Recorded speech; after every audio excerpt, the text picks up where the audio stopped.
Here's a message of importance to millions of people who are continually pale and washed out, weak and run down. Doctors will tell you that these conditions are often caused by a deficiency of iron.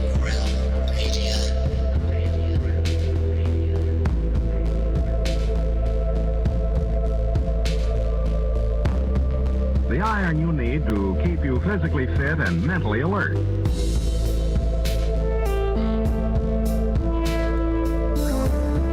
Medical studies show that 2 out of 3 women and many, many men lack the daily iron your body requires in a form your body can easily use and put to work.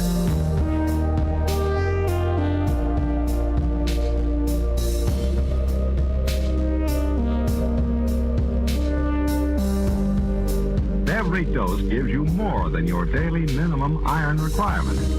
We are awake, we are the way, we are not alone. We are striving for more. So if you're not getting the iron your body needs,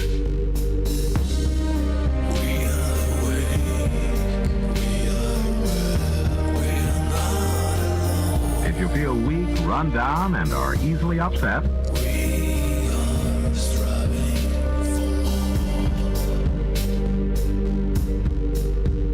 start taking iron today.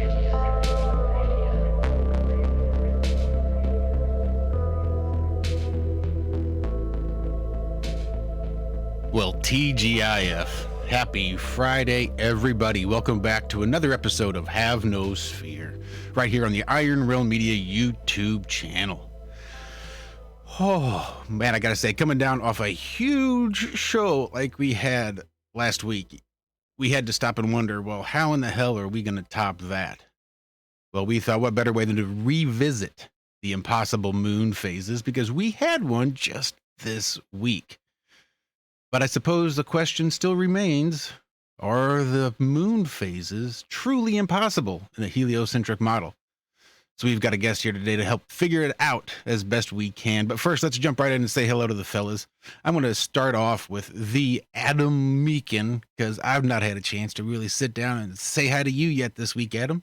So tell everybody exactly where it is and how the hell you're doing. Kicking back, bro. Loving it, relaxing a little bit. Been hectic, as you know, the past few weeks. So I'm finally out in Italy. Been chilling, doing some gardening, relaxing, and as I've admitted guiltily, forgot all about the IRM pre-show meeting on Wednesday. So apologies, gentlemen, and I'm here to learn tonight. I've got a little bit in pre-show, looking forward to it. I know this is probably got more questions than answers once I start speaking, I think. Looking forward to it tonight. And yeah, miss you guys as well. It's weird. It's weird. It's so... no, because in your normal life, it becomes part of your routine. It really does. Part of your routine. Jumping on YouTube, chatting with you guys, and then just run away and to be looking after me mum and me, Zia, my auntie. Been a pleasure. It's been a real pleasure. Like I said, been really enjoying just getting out in the garden. Not hot weather. It's only like 15, 16 degrees. Just nice gardening weather. Been enjoying it. Like I said, turned full pikey this week and burnt a mattress. Yeah, but other than that, mate, it's lovely. It's lovely just to unwind and looking forward to a nice show this evening. So, hand over. Well, good. I'm glad you're enjoying your vacation.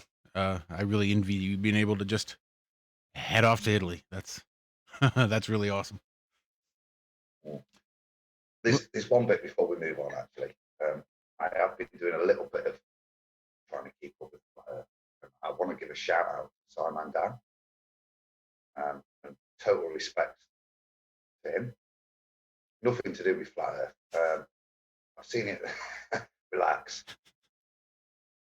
I've seen this week that he's going to run the London Marathon for a charity called Deshen Now. And the Shen now is one of the charities I've been involved in. I'm unlucky enough for one of my friends, his close friends are the founders of it, their son, unfortunately diagnosed with this form of muscular dystrophy. And it's a charity I've been involved in for many years. It's recently joined with the Shen UK to kind of pool its resources. I just wanted to give a shout out, flat all round. If this Simon Dan is running in the London Marathon, this charity, guys, I'm going to sponsor him. And when we say the words hashtag same team, when we're dealing with something like this, this is exactly the same team. And respect to you, mate. If you're going to run around London and raise money for this charity, fair play to you. And I'll just give you a little rundown. This form of muscular dystrophy is it's debilitating. Child's fine as they start to grow up, basically. The muscles just lose their rigidity, fall away from the bone, becoming less and less usable, forming paralysis. And these muscles, it's a bit like if you think about if you stick a bit of chicken in a pot and stew it for hours, eventually the muscle fibers collapse and don't hold together anymore. And that's kind of basically the crux of what happens to these children as they grow up. It's an amazing charity. It's not just for trying to search for a cure. It's also about supporting and giving support to the family structure to enjoy the time that these families have together. So you are on it, Simon Dan. I've got a charity bag ready for you, mate. I'll look forward to it and respect for that. Yeah, I guess same team doesn't necessarily have to imply everybody who's not on the ball. I mean, we all live on this plane together, regardless of what shape you think it is. So I figured that could be the same team. We're all here together. Flat or round, we're all stuck. Exactly. But yeah. All right. Well, then let me see. All right. Let me go ahead and jump over there to Zachary Zabala, since we've actually got him in here now. He's kind of popping in and out with some questionable reception at the moment, but I know it's going to improve. So Zachary Zabala, good times for all. Let's see, the Nomad, the Stay Puffed Marshmallow Man. I'm not even going to try. I've already forgotten half of them. Zach, how the hell you do?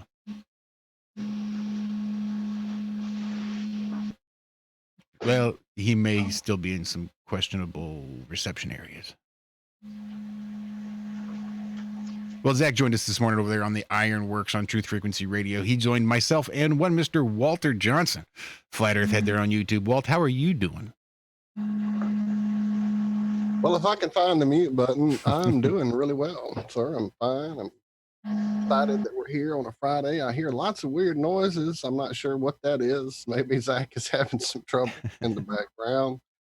We had a great show over there this morning on the TFR Ironworks show. A shout out to our Iron Maiden there in chat. Hello, Liz. Always glad to have you hang out with us.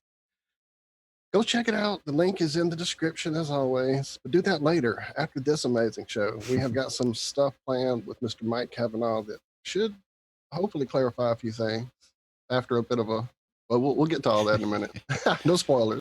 No, I think it's going to be good. I think I'm looking forward to it. Zach, are you with us yet?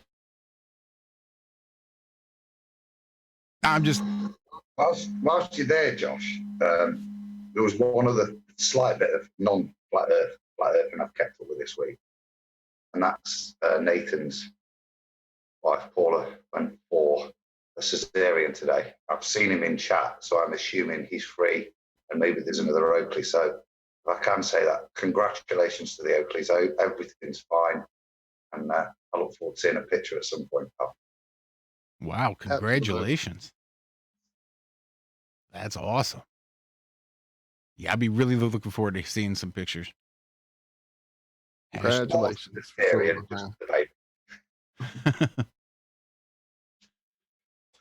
quick. Congratulations, Nathan.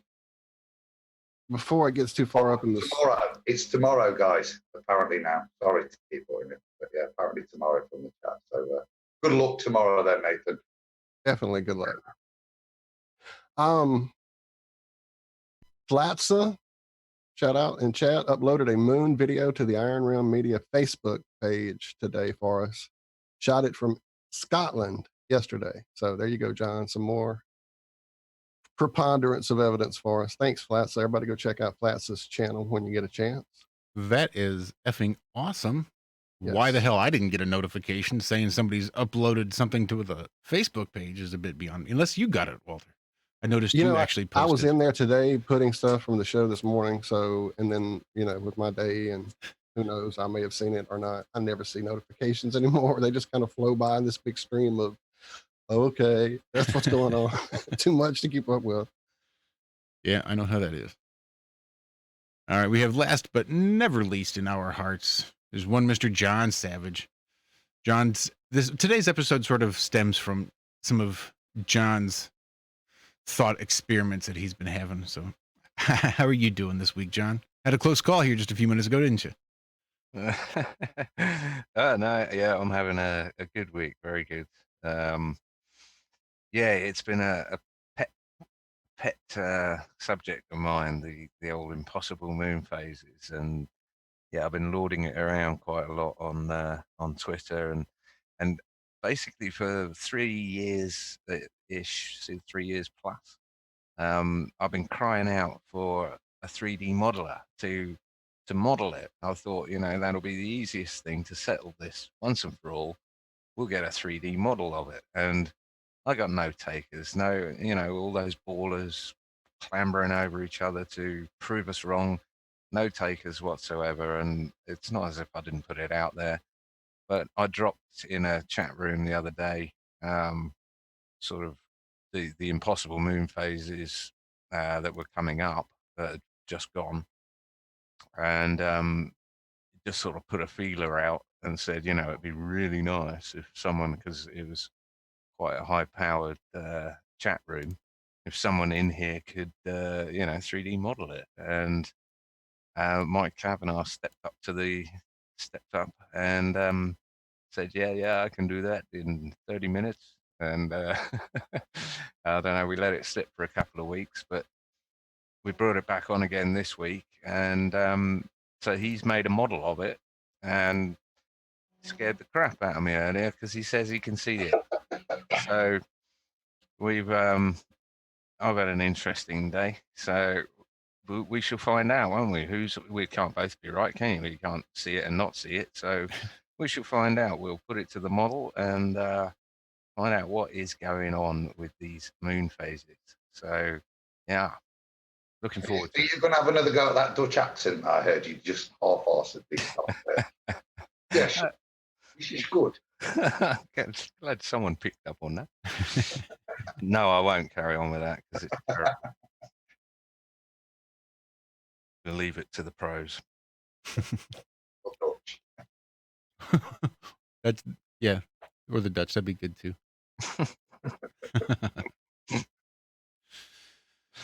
Well, we thought what better way to do that than get somebody from FECore in here.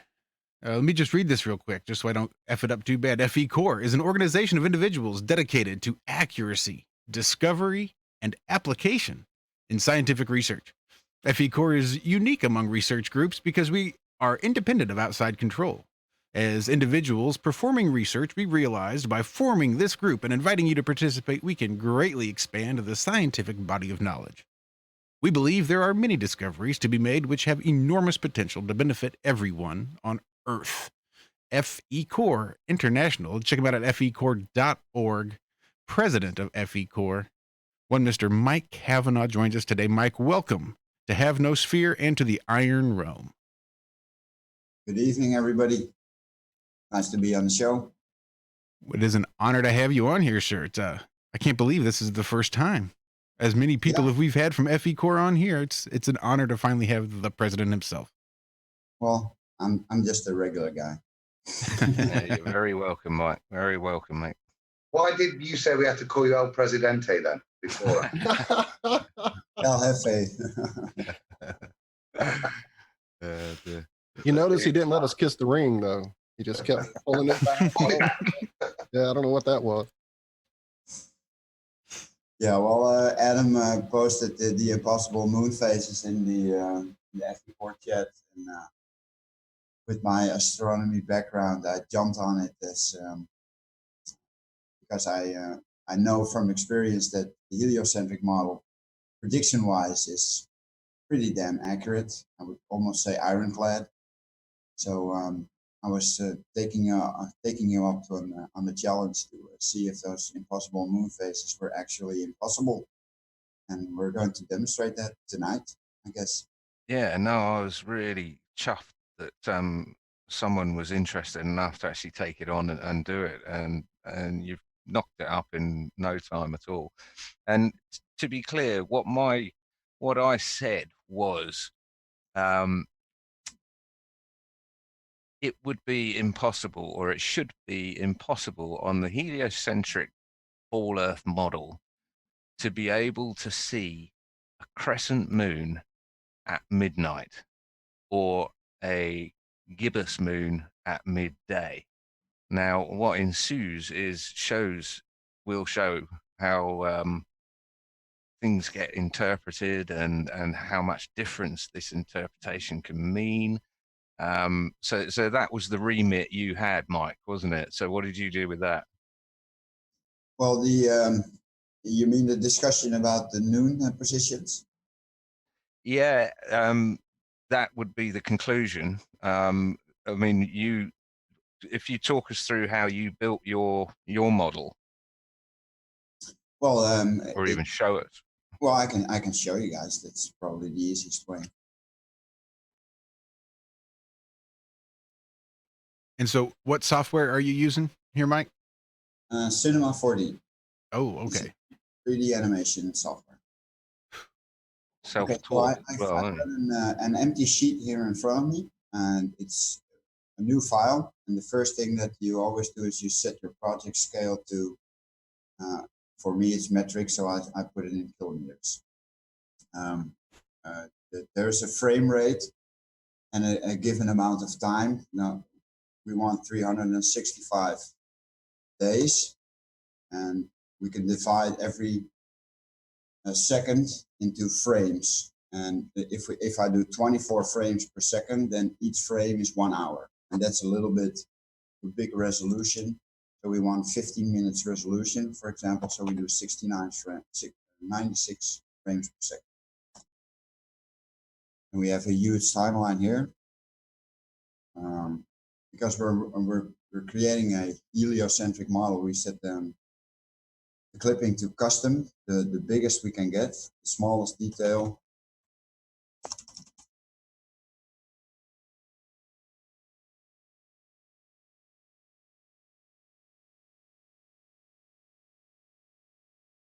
Okay, now we have the setup ready, and we can start making our spheres, basically.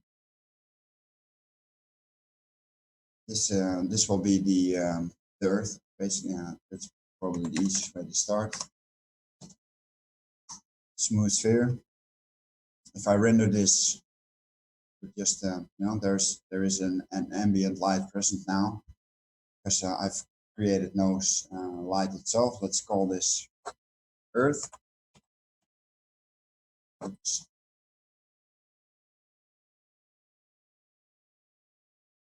Okay, and the radius of Earth is 6,371 kilometers. So now it's a bit bigger.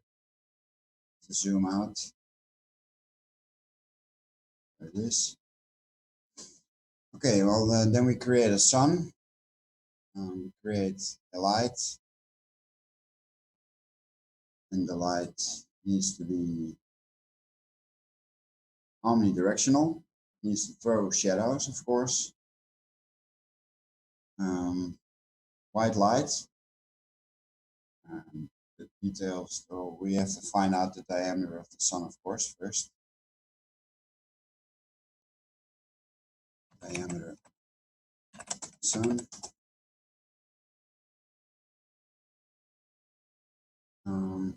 Divided by 2, of course. I need the radius. Radius.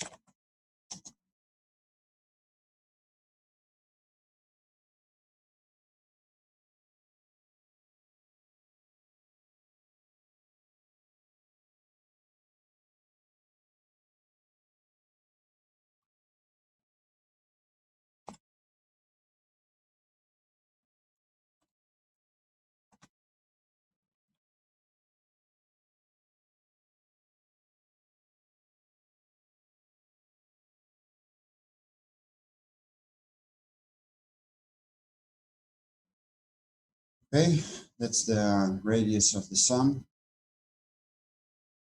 Oh, it's the distance. I need to put the diameter in. Sorry, guys. You guys still here? It's pretty quiet. I'm just Yeah, fascinated. we're all geeking out, right? I was just looking at that. 13910.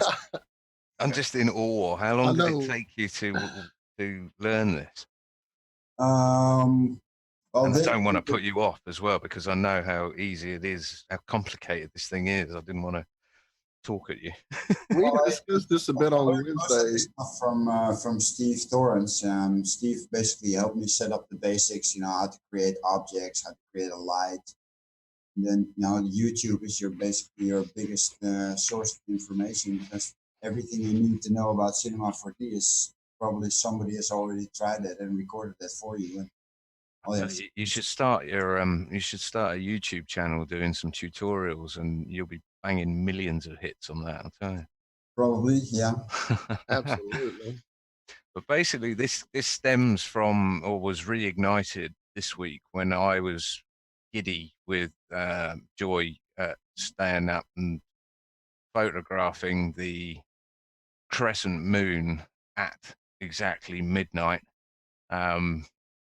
So 0000 GMT or thereabouts, 1 minute either side of it. And so yeah, later on we're going to show what's rendered on the ball at that time, and then compare that to my shot as well. You've got a copy of my shot, haven't you, Mike? Yeah. Yeah, because that's quite amusing. All will be revealed. Okay, if I'm correct, I should see a sun now. There it is. We also saw the crescent ball. Okay, but it's got no materials. So let's create a map of the Earth on it.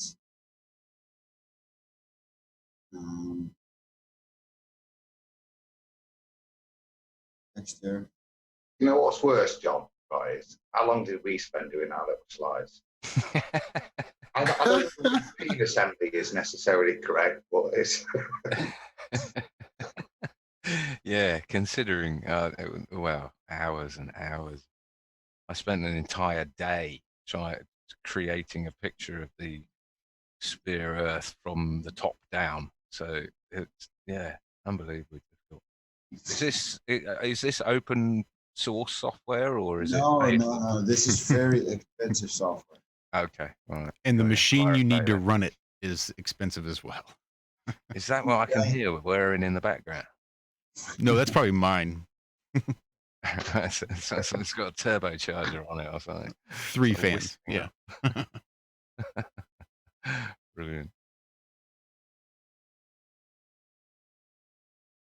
I'm just checking if all the settings are correct. Because I thought you was just going to grab some, generic open source balls and lights 3D software, and I had no idea that this much detail went into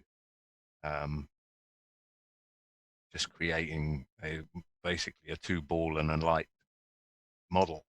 This is the detail we wanted, John, isn't it? When we Absolutely. drawing these bits, and you're saying, "Can you do this?" and I'm saying, "No." Yeah, no, this is do this. absolutely. No, I can't do that. But the ability to do what Mike's doing, to be able to view from multiple things rather than trying to set it up in your head and then draw a picture based on it. This is exactly what you were asking for, wasn't it, when we did it first? Yeah, although Zach's marshmallow worked perfectly for me, and it was for a bogan. Okay, I've created the moon sphere now also, and let's find the radius of the moon. Radius moon. 1737. From a flat Earth point of view, can I just confirm that nobody's actually confirmed these measurements? It is just presuppositional that we're giving them. It's like you said earlier, Mike. The whole solar system is mathematics, isn't it? Yeah, absolutely. I mean, if it was nearer to us, it would be larger. Or it would be smaller, or It depends on how they want to depict the solar system. And I agree with Right. you, Mike. It works bloody well. It works really well, but it doesn't work all the time. Well, my first thought as I got into the discussion earlier, because I was playing catch up after my little beauty sleep this afternoon. I saw the discussion you were having and the little crisis there for a minute. And my first thought was, well, certainly, I'm sure that program has their math built into it so that when you start modeling these things, it That's works. what I was thinking. Like they're like the telescope software or whatever, that same idea that it's presupposed, just like all this other crap is. I mean, I first went to, because I know that Mike got his, what was it, the moon's azimuth, latitude, longitude, and the sun's azimuth, latitude, longitude. I knew that was coming from timeanddate.com. So I immediately sort of started double checking their figures with other websites. That military one you sent, Mike, was no good really, because it didn't have any figures before, well, from, what was it, 8 o'clock onwards till 4 in the morning, where all the figures were missing. You can set the time intervals to as many steps as you want. Oh, right, number of steps. Okay. Okay, that's the moon here Yep. with texture. I've got the moon in 8K on it. I can zoom into it. And you've added the sun already? Yeah. Okay, so that's a half moon, isn't it? Correct. Okay, and the circle you see around the Earth, that's the orbit of the moon. It's now a perfect circle, but we can change the radius of this circle to match the exact distances. I found a website here where we have the exact distance from the Earth to the moon, from the zenith location, so we can use that also. Yeah, brilliant. Okay. Now we have the Earth and the moon basically set up, ready to go. Now we need observers. And then how do you position your observer on a sphere? Well, that's, for me, it's easy, of course. Let me call this moon orbit. Now I'm going to create spleens for cameras. This is the longitude spleen. It's going to be a child of Earth. There we go. Radius is 6,371. You're all children of There we go. See, basically a circle. Mhm. And now I'm going to create a camera to attach to the circle. Say align to spleen. Longitude spleen. There you go. Here's the camera. And if I now change the position, the camera will move along the spleen. So let's put it back in the 0 position. So, Mike, this was a question, because obviously I joined late.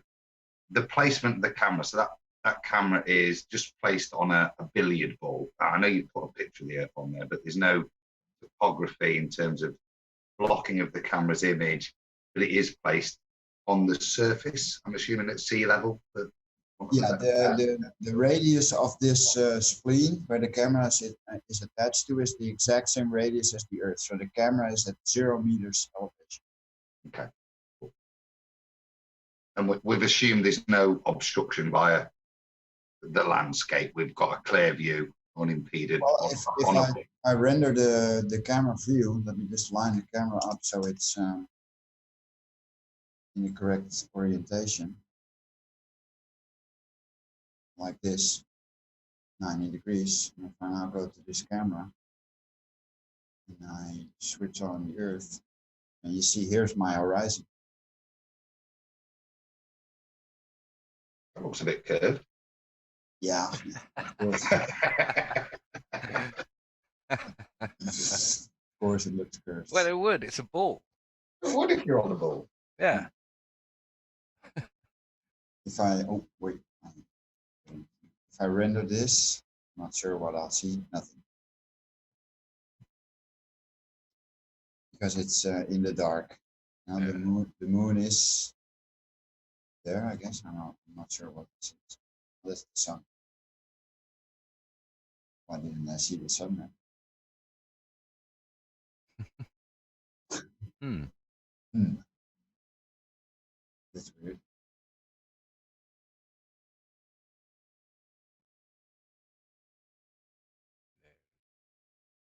Yeah, but I should see it in this camera too. Or is it just eclipsed? I think it's just gone below the curved horizon, maybe. Just to begin again, you showed us that moon orbit, and you've placed the light source. I assume you've placed that at 93 million miles away, or is that just a light source in the distance that will you able to put that? I know you've got a good computer, but that's one hell of a number to. Or is the sun modeled exactly, or is it just providing a light source from? No, this is the sun. This is the sun. It's the light source, and as you see, the z-axis location is 150 million kilometers. Cool. Okay. Thank you. Visibility is the inner distance, and the outer distance of the object is the diameter of the sun. So it's actual size and actual distance. I'm going to have to pick you up on that, Mike. The word actual. Yeah. For the purposes of this evening, we are in ball mode, I think. Yeah. Full ball mode. Caveat. Full ball mode, exactly. Okay, but I'm still. This camera is now here. It's on the equator, looking straight up to the sun. If I look at it now, I should be able to render the sun. There it is. Yep. Let me.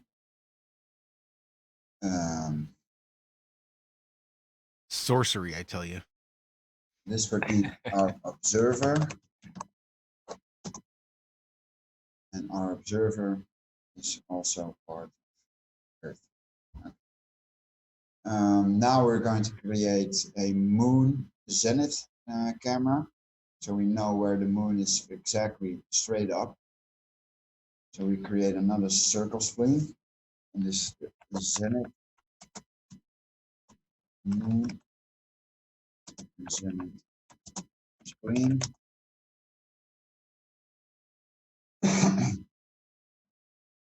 $6,371.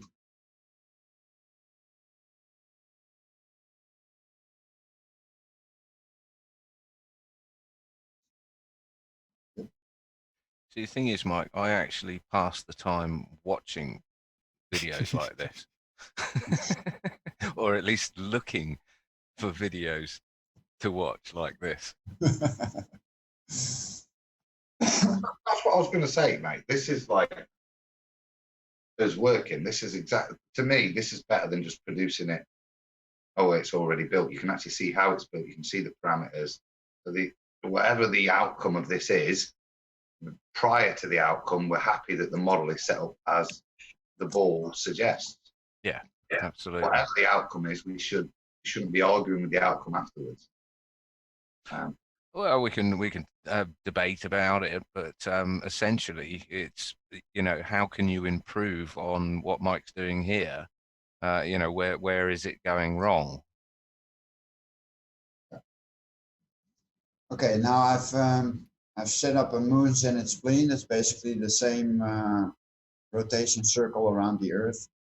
And I attached the moon zenith camera to it. Now I'm going to add another tag to it so that it automatically targets the moon. So if you now look at it, you see it's turned this way. It's looking at the moon. If I now go to that camera, it's looking at the moon, but it's Below the horizon. Black is the horizon, yeah? Yeah. Or the black is Earth, should I Yeah, say. if I render this, it would be black. Yeah. So it's below the horizon there. That's what I'm showing you.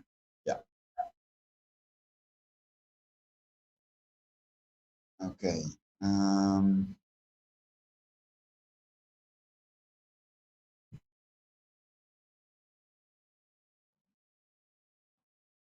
So cameras, is normal cameras.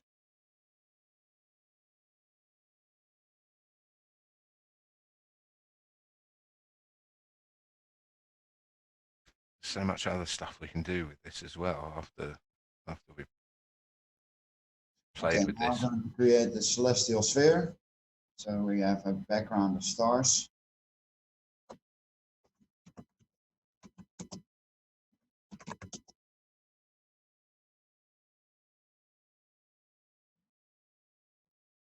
Well, whilst you're doing that bit, Walt, are you there? Sir. Well, you know, I sent you that black picture of blackness. Yeah, what was that, man? What was that about? Mike's just jogged me there. Right? I was taking the pictures, just taking some pictures with my Samsung S9, right? Of the stars out here. It's just beautiful. And I took a few. And I'm just stood there and I'm zooming in. And you know, if you zoom in when it's pitch black, you get the all the stars that go. Take that picture on your phone, go and stand in a darkened room and zoom in and watch the screen light up. It's unbelievable.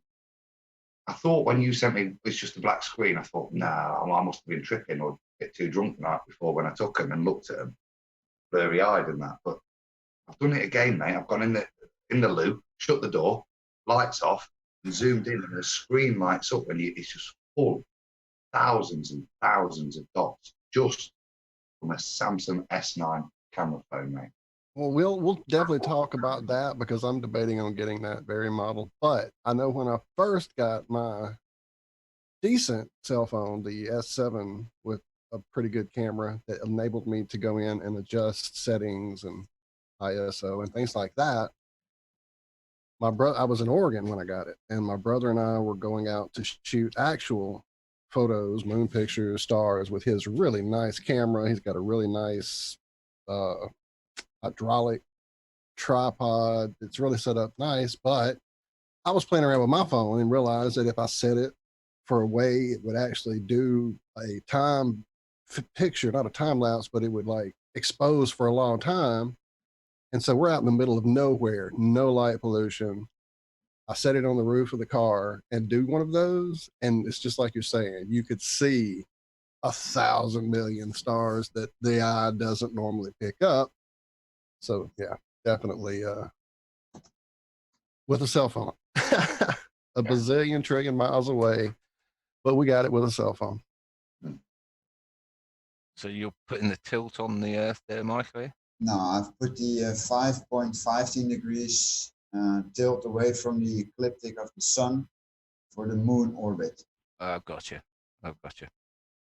Okay, so now basically the setup is ready for positioning the cameras. So let's. Okay. So I took the photo at 51 north. Was it 51 4.41 or something? Let me get the exact coordinates, but it was 2.5 west. 51.4. 51.4 north, 2.5 west. Yeah. This is the percentage. I need to move my camera. So let's go to the observer camera. Spleen. Yeah, this is where you start doing alien tech with me, mate. This stuff. Yeah, as John said earlier, Keep watching and see if sorcery, wizardry. It is. The camera is now in the UK. That's it. There we go. And it's still on the 0 meridian. So let's now we need to observe a spleen. That's a longitude spleen. What was your latitude? 2.5, right? 2.5 west. Well, okay, 2.5 west. So we need to go 177.5. There you go. Now the camera is on your location. There you go. And it was, what was it, 2359 on the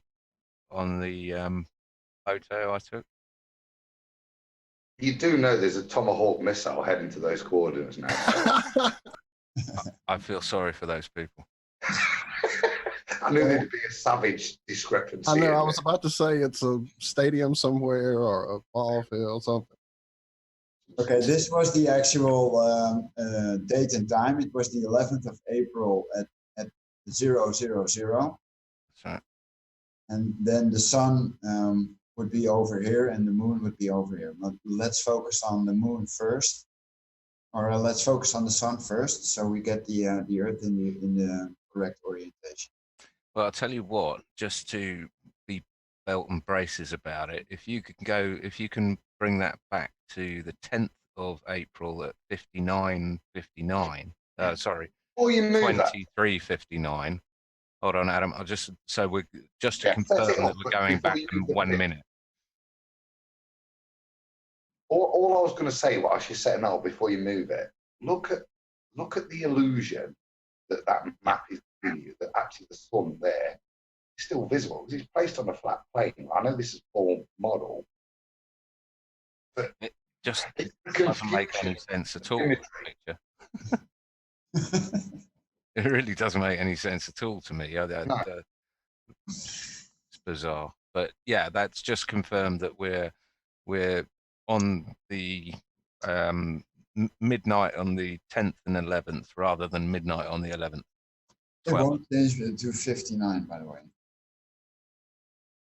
Just keep switching back to 58. Okay, that's good enough. Okay, so we have the moon, the sun. Now let me see which should I do the moon first. The moon is at 21 degrees north and 23 minutes. So I need to convert that to degrees. It's already in here. It's 21. Now, just for anyone who's watching, this is being converted from degrees, minutes, and seconds to decimal degrees, and I didn't know there was a difference. So I knew about radians and that sort of conversion that you had to do in Excel and everything, but this I did not know about. Well, now I have to convert it back to percentages also. So I know how much I have to change my spleen or my camera object, so it's in the right latitude, and then I'm going to switch to the one. So let me copy this, and I've seen you do this about 6 times now, and it's still baffling me, but it does seem to point to the right direction when you put these numbers in. I know. You know what you're doing. It's just. Okay. And the other figure was 110.35. Can I just ask a question then, Mike, as you're doing that? So what you're doing there is converting the minutes and seconds positioning and converting it into actual just to a decimal thing for that program to understand. So you're just translating translating it so the computer program can understand. Yeah. Did you put the 66.6 degree tilt? Someone in chat who was Stephen. That's coming in. I'm first putting my cameras on the correct position on Earth, and then I'm going to orient the Earth in the correct. All right. But yeah, all the numbers seem to somehow incorporate like that. 1 1 1 1 1 1 1 3 3 3 3 3 6 6 6 6 6 6. Okay, now I need to go to the correct longitude, and if the camera is correct, it's supposed to be somewhere above California. Well, it seems to be correct because here's the east coast of the UK. Yep, and you're talking about the moon should be somewhere over California. Yeah. Okay, now I need to align the camera so it's perpendicular.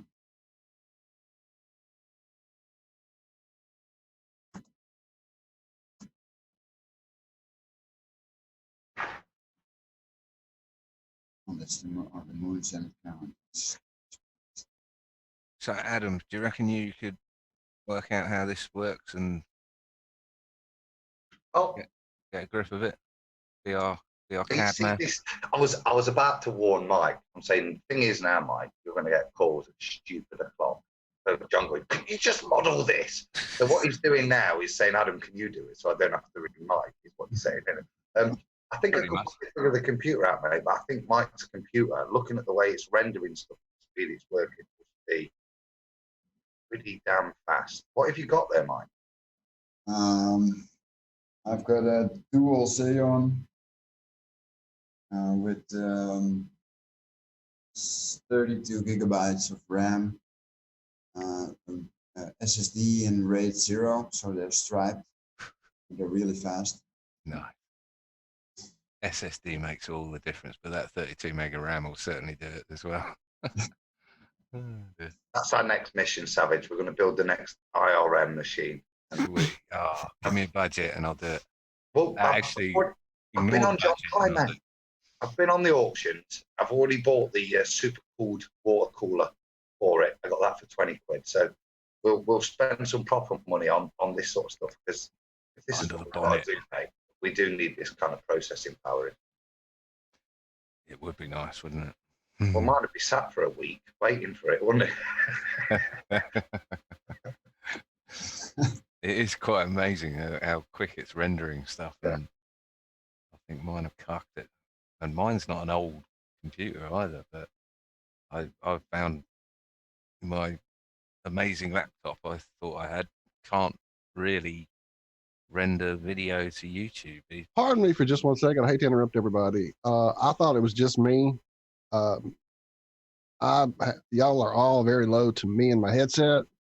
Now, Travis is saying in this truck, he's really having to crank the volume up to hear us all. The volume on the whole show just seems to be overall kind of low. I don't know if that's you, Josh, or. Tell him to turn his engine off. That's really weird. I can crank it. Well, I mean, it just seems like to me everything's a little muffled, a little lower, but I just thought it was me waking up still. Sorry. Is that the only person in chat who's having the troubles? Because now that I'm hearing it, I mean, I've been hearing it now that Travis said it. I thought I should mention it and see if I'm not the only one, but I may be the only one. As you know, I was having trouble this morning with my computer. So, real quick, while I have everyone's attention, just to throw this out there, our Pete Shea in chat is mentioning a few things about where is it? I've lost it now because I scrolled back. Aristarchus. Yes, thank you. What? I don't know. I don't know enough. That was a guess, Paul. That was just a random guess. I'm playing catch up. I'm trying to find it. I'm looking at all kind of old, the guy who threw Helio at us, but apparently there's more to it that I've missed. From what I'm reading and playing catch up in chat here with what he's saying, I'm guessing it's the whole moon is the reflection of Earth. That's the map, etc. idea. Is that the crater, if I remember right now? Yeah. Right. Okay. I just let my brain wake up, let the caffeine kick in. It'll all work out. It'll all come together. As we said early on, didn't we? Look, we're in full ball mode. This is we're balling it for sure, baby. Yeah, this is we're back on the ball and we're just analysing the ball. There's no other things being considered here, whether whether the Earth is reflected in Aristarchus or reflected from is a completely separate issue with regards to what we're analysing here. It's not under consideration. Absolutely, and it's definitely something I've looked at and gone back to, and will definitely now go back to again. I see my buddy We Are Waking Up from Twitter and in chat with us is also agreeing with what Pete is saying. So I will definitely do some more research on that topic myself. I hate to see. Julie says we're muffled. Wawu says we're muffled. So yeah, something's definitely going on with the sound overall. Excuse me. I just listened back there, Walt, because you were saying it. You speaking and me saying, Travis, turn your engine off, and it sounded fine. So I don't know if there's others. I don't know. Maybe it's the going out through YouTube part of it. I don't know. I really don't know. A few people are having issues. Just throwing it out there. Man, there's so much going on in chat. It's going to definitely derail everything if I get off into this right now. But there are some things that We Are Waking Up has shown me on Twitter I want to address a little bit later. We definitely want to talk about that, I think. Yeah, we want to talk about that stuff with the fake reiteration of the black hole picture. So what you're doing at the moment, Mike, you're putting the cameras on and getting them at the right location, is that right? Yeah, the cameras are now in the right location, and I've put everything under a null object, so now I can start orienting the Earth in the correct orientation towards the sun. Now it's with the 0 meridian pointing towards the sun. Gotcha. Now we need to find out how much I need to rotate it away from it, so we have the exact location. Well, you butt in whenever you want, because we're just filling, as you know. Yeah, sure. Because I don't want to put you off, because I know it takes 110% brain concentration to. It's easy to get distracted. You're correct. Yeah, absolutely. So, Walt, what's going on in the chat then? Oh, wow. Yeah, that's the whole thing with all of this new stuff. Again, not new. It's just not fully at the front of my brain at the moment. Has anyone got an opinion on the moon being a reflection of the continents of Earth or whatever? I've got a completely sideways link related to what Pete just That'll said. do. We'll take that. I'll take that. There was a video I've caught today. It's called Ice Age Map Confirming Flat Earth. It's by God gave a mass day or something. I'll post the link in chat. But this is drawing on old Islamic maps and old world maps, just circular. And basically, the supposition there is again crater based. In one of I don't think it's Aristarchus. That's what I found quite interesting. It's another crater, but half of the crater seems to match up to Antarctica, and the other half is the known world. But this, again, in relation to what Pete would hypothesize, it's quite interesting. I put it in the chat, Pete, actually, to have a look at, because it's not my field, but it does appear to be solar, lunar geographic mapping of the Earth. But it appears that there's another crater on the moon that matches up with the old circular world maps and some of the Islamic maps. So again, maybe we're just looking for butterflies in the clouds, or there's a dog in the clouds, or there's pattern matching a little bit. But again, the same sort of theme with regards to Aristarchus. I've stuck the link in the chat. It's only 10 minutes long, but it's an interesting one. It does call on really old school maps, and again, it's linking.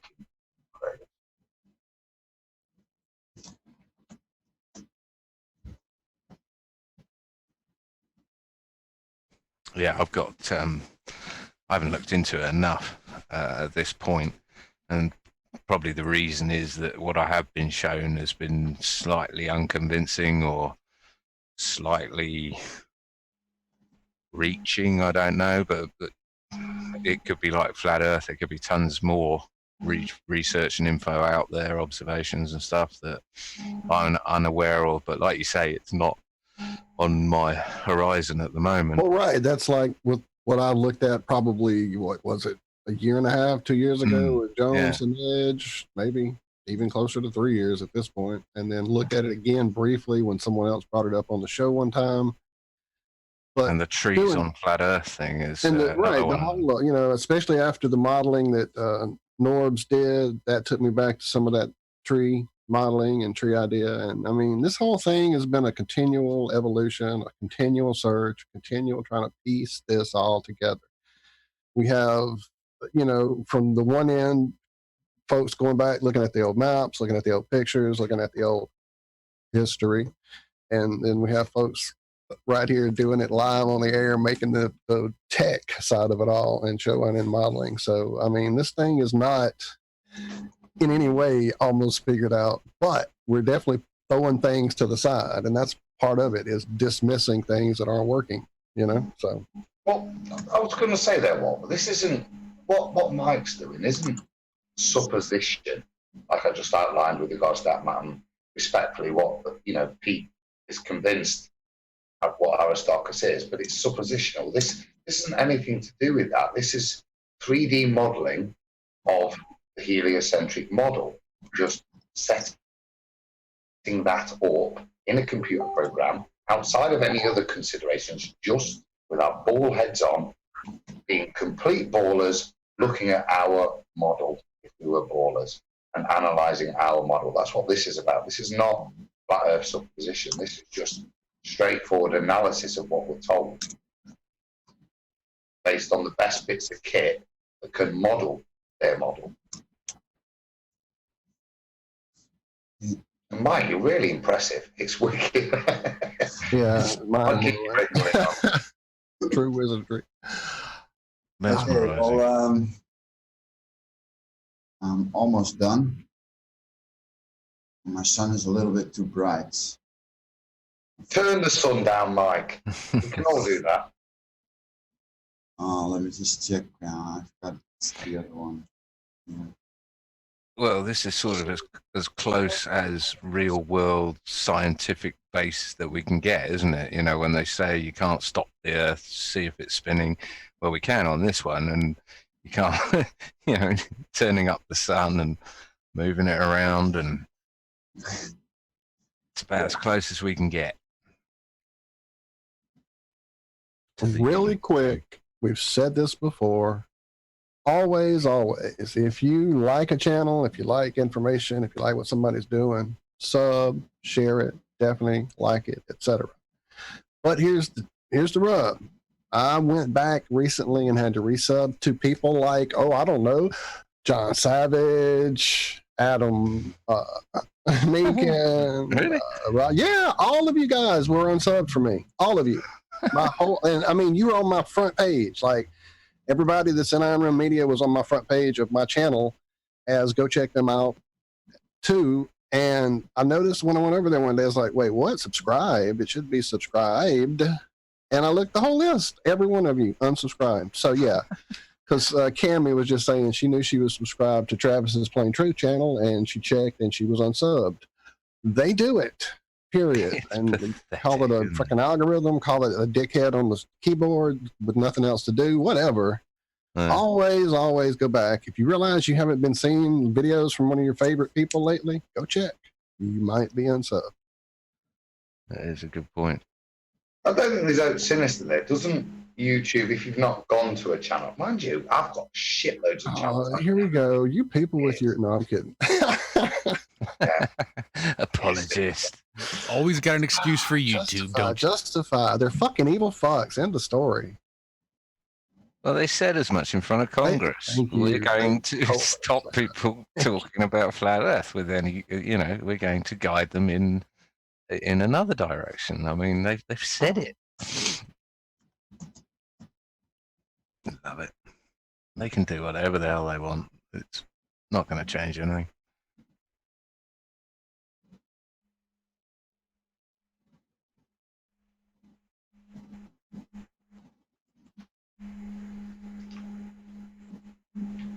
So We were all wrapped up in the.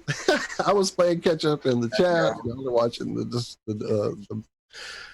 thing I'm being just built. watching this. Right, that's what I'm saying. I keep That's going just back in and awe. forth between playing catch up in chat and coming back and watching this man create our universe here. So yeah, I'm just when it Well, gets quiet, somebody nudge us, Not send our us a universe. text or something. One of us will wake up and say something. Here, where's my guitar? I'll sing a song. No, I won't really. That's Zach's job. I don't think Mike's far off now, actually. Stan just reminded us in chat a minute ago, don't forget the evil tilt. I know you will. I'm just joking because he said it too. It was funny. Okay, there we have our moon, as it should be seen from the observer location. Everything is lined up now. The Earth is rotated into its correct orientation. Let me roll this camera so it's lined up with the actual surface.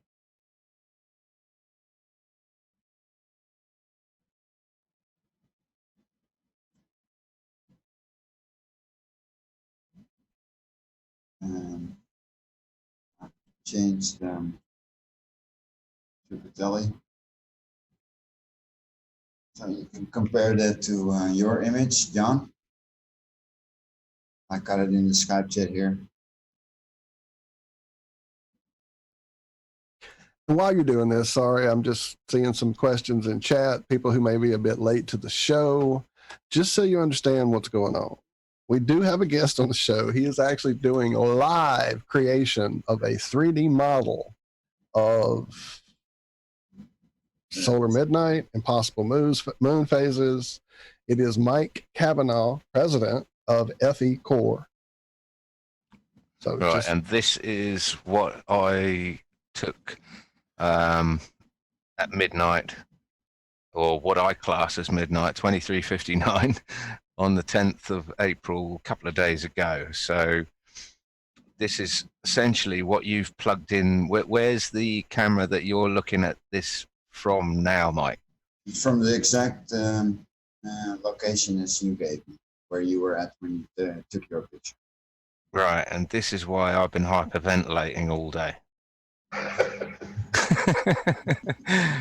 Because I just couldn't work out how and why this was visible from where, you know, this is why we had to deconstruct the whole 3D model again, pretty much, didn't we, Mike?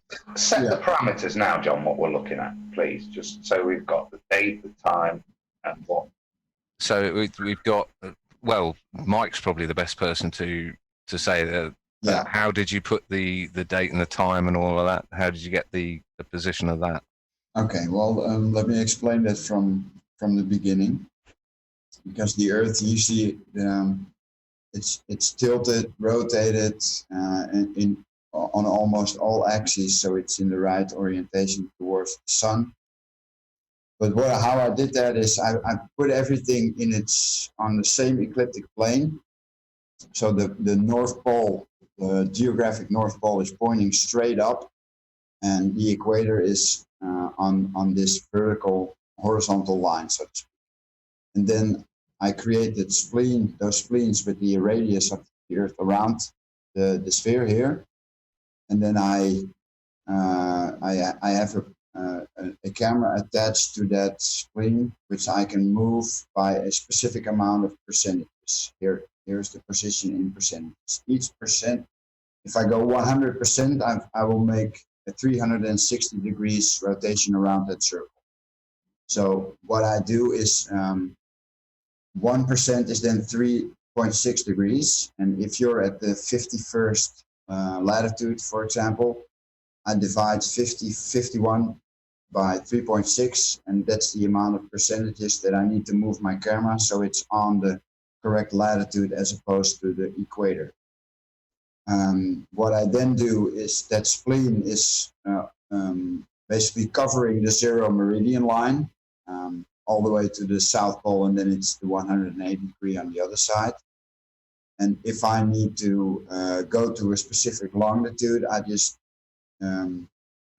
rotate it on its axis so it's on the exact latitude that I need it to be in. Then I fix it onto the Earth itself. So as soon as I start moving the Earth, it moves the camera with it. And then I have the same, I do the same thing with the Moon Zenith camera. I find out where the zenith position of the moon is, where it's directly overhead at that specific time. And I find that GPS location and do the same thing as I did with the observer, place the camera at the exact latitude and longitude, and then make it a child of the Earth. And then the Earth is basically ready to orient it towards the sun. So the first thing that I do is I stuff it into a null object, and I put the 23.4 degrees tilt in it. And this is in a negative figure now because it has to. This is the 8.133, and that's the actual tilt of the polar axis towards the sun on the northern hemisphere. In this case, the moon was on the 8th 8th latitude north. So that means the sun. I'm sorry, the sun was on the 8th latitude north, directly overhead. So what I did, and I just tilted the Earth 8.1 degrees towards the sun, so it's directly shining perpendicular on that latitude. And then I go back to the Earth and I rotate it, so it's 270 degrees was its original position. That's basically the zero degrees position, that it's directly pointing at 0 meridian towards the sun. And then I just add 179 degrees, because that was the position of the sun, if I'm correct. Here you see position of the sun, 179.11. Mm-hmm. And then I rotate the Earth 270 plus 179, so it's then got the sun, as you see here. The sun is basically coming from this black line directly into the Earth. This is the direct overhead position. Yeah. With to line up the camera. Then this is where the sun would hit. If I go back to time and date, scroll up, and that's, it should be there, and that's correct. If I go back to the picture again, here's New Zealand and here's my sun, so it's correct. Mm-hmm. And then I go to my moon zenith camera, and that's this one. And then I select my moon object and I just rotate it on its orbital plane until it's in the center of my frame. This camera is pointing direct up from the surface, so direct zenith position, 90 degrees overhead for the observer. So the moon is now in the correct position towards the ecliptic plane of the Earth. If I render this now, you would get a crescent moon. And that's what it's supposed to be from this position. And So, if I then switch to the observer's camera, that's where you are at, you see that I can still see the moon. And if I render it, it matches your picture, basically. mm-hmm. So at this point, I think I asked you to zoom out and show the position of the observer, this observer here, where I thought I was, and the sun. Okay. Let me just. Oh, from the top down, wasn't it? Yeah, well, if I do this from the top down, you won't be able to see the moons anymore. This is the sun object. Yeah. This is the zero line. Basically, this is they're lined up on this line with each other. You see? That's solar noon line, yeah. This is the solar noon line. And Right, John, can you just state the significance of what the image you've just shown kind of shows that what we've done is incorrect? What we postulated previously was disproven with your 3D modeling based on the parameters we've just put in. Is that Not quite sure what you mean. Maybe you can elaborate. from my understanding, this first point where we're saying we shouldn't be able to see it, Mike's modeled it, and based on the parameters we've put in, okay, it's actually we should be able to see it based on the way Mike has set this up, based on the input data we've given him. Yeah, absolutely. That's why my heart skipped a beat when I saw that. So this is why we spent sort of an hour before the show trying to, I was basically asking questions so I could understand the model and what had been done. Is that little bit of white writing, is that where I was? This is the camera and its angle towards the moon. And okay. The zenith position of the moon itself. Right. So it's from that position that you could see the crescent moon. So what I noticed was that it was not on the what we're going to call, or what we're proposing to call at the moment, the solar midnight, which would be the line, which would be the part of the Earth's surface that is exactly opposite solar noon. So yeah, Well, you can see here on the screen there's a square grid. Now, and the middle of this line, that's the 0 line. This is the 0 line, and we're now looking down the 0 y-axis line. Y-axis is actually vertical. That's right. And from that, this camera, John, is set up for what we thought was midnight. that's it. That's what was on my watch for midnight. Yeah. So what I said, what I meant by midnight was solar midnight. So that made me ask Mike to then stick a camera at solar midnight at the same latitude and see if he could see the crescent moon then. And that's what you went on to do then, wasn't it? Yeah. You want me to do that now? It's got to be done, really, hasn't it? Because as people can see, that camera is not on the solar midnight line. It's slightly to the left. Yeah. By about, what we're saying, about 15 degrees, maybe 15, 20 degrees. Something. Before you move that, Mike, is there a way of you just to kind of zoom in to the globe? Just this is for my benefit more than anything, towards the location of where the camera is.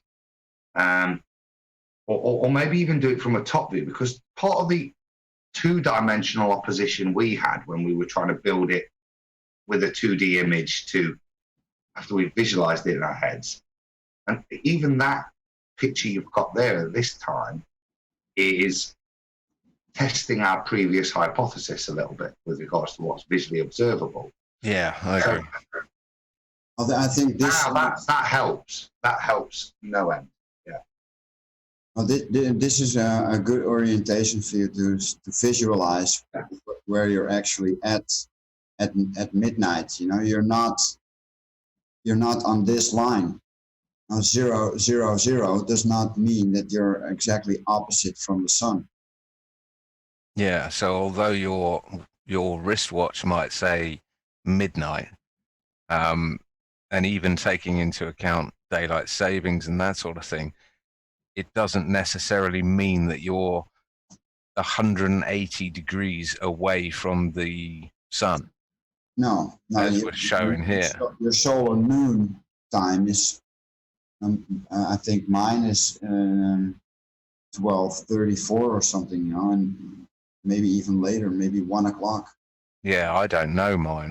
That's next on my to-do list, is to compare solar noon here to my wristwatch and find out what the actual bloody time is. For the first time in my life, I will find out what the time is.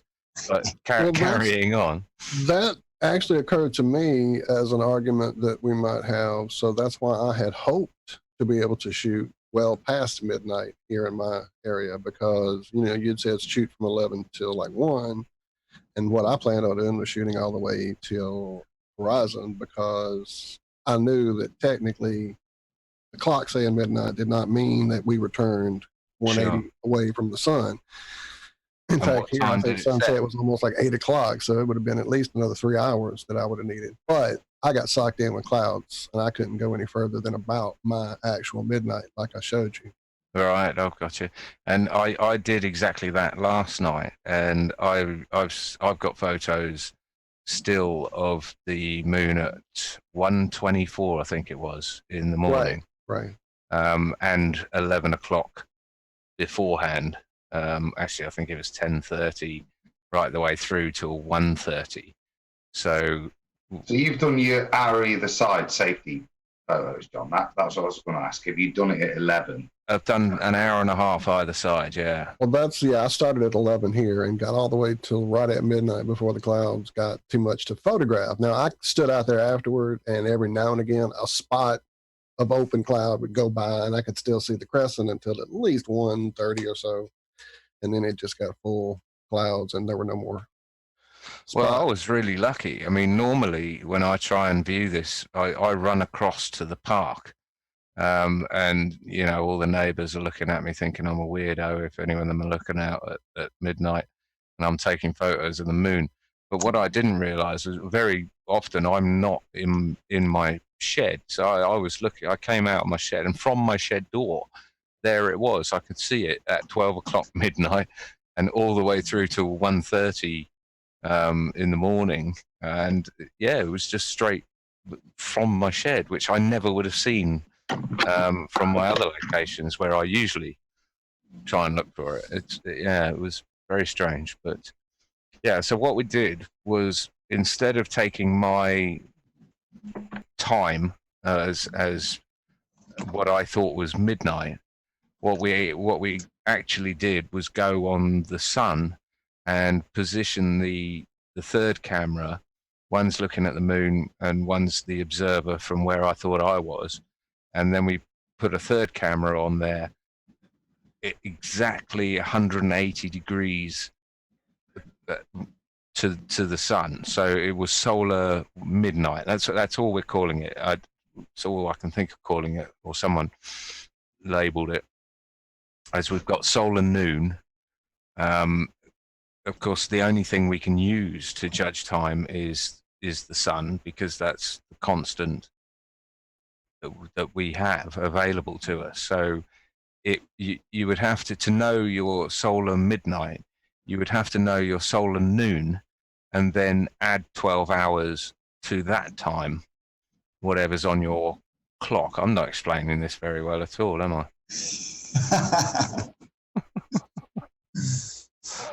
You're trying. I thought you were, actually. For me, John, it's basically what we learned from what I've learned tonight is the placements, as we've set them up, are based on the hours and times that are given to us. Those given times aren't necessarily, if we think about solar noon, which is something we can all observe, not necessarily concordant with the position of the sun relative. So 12 o'clock isn't necessarily 12 o'clock as we see it. Yeah, that's it. Now, with that definition in mind, we can visually create and observe and record solar noon when the sun is dead ahead. And what you're saying is, what we're then going to do is, instead of take their clock, we're going to add 12 hours to that time to create our solar midnight. Yeah. Where instead of the sun being, well, basically we are 180 degrees opposed to where we were at solar noon. Absolutely. Yeah, perfectly said. And Mike is possibly in the position now to show us what that camera at solar midnight would have been able to see of the crescent moon. Look at that. Now, where's the horizon on this? Because black we know is... Oh, it's rendering. Okay. Oh, it's rendering black, so you can't see the moon. So black means it's looking at through the Earth, basically. Yeah. And is there a way of... the moon is here, but the horizon is above the screen.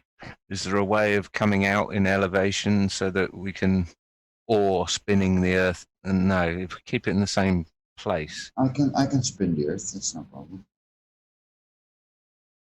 Then people can see how far off the horizon is. Spin it in the other direction. So you've set this up now, Mike, for solar midnight. And there's the moon. Yeah. So basically, yeah, if we could back that up and summarize what it is we're trying to say here. Basically, well, the solar midnight position, the crescent moon. Where you let me create another camera so we have a top-down view of this system. Create camera. Yeah, I'm loving this. Call this the top view Earth moon.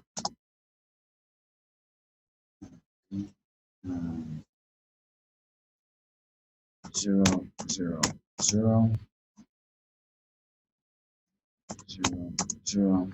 Okay, and we want top down, so we're tilting it downwards. or let's say 1 million kilometers.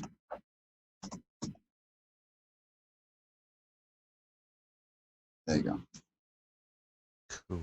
How cool is it? This is the moon. Now, and I'll make it a little bit more visible because The sun must be up north. Is that right? the sun is on this line Yeah. here, and this is the moon.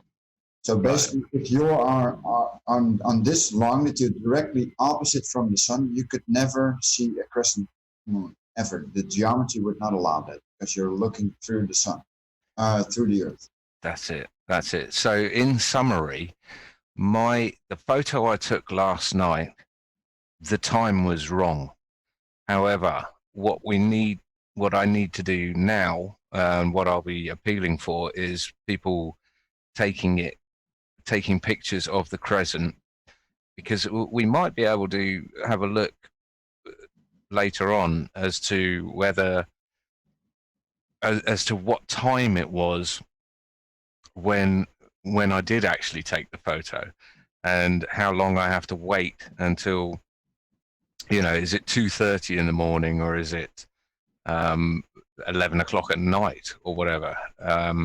So that's the impossible moon phase that we need to get. So the picture last night at 12 o'clock midnight was not actually midnight.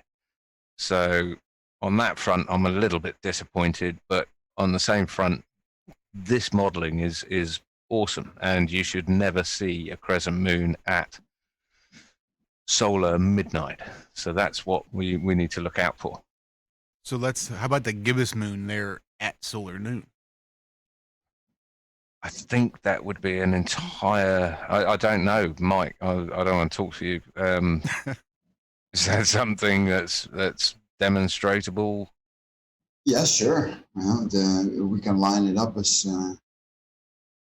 however we want. So the only thing I have to do is reset everything, and oh, is that all?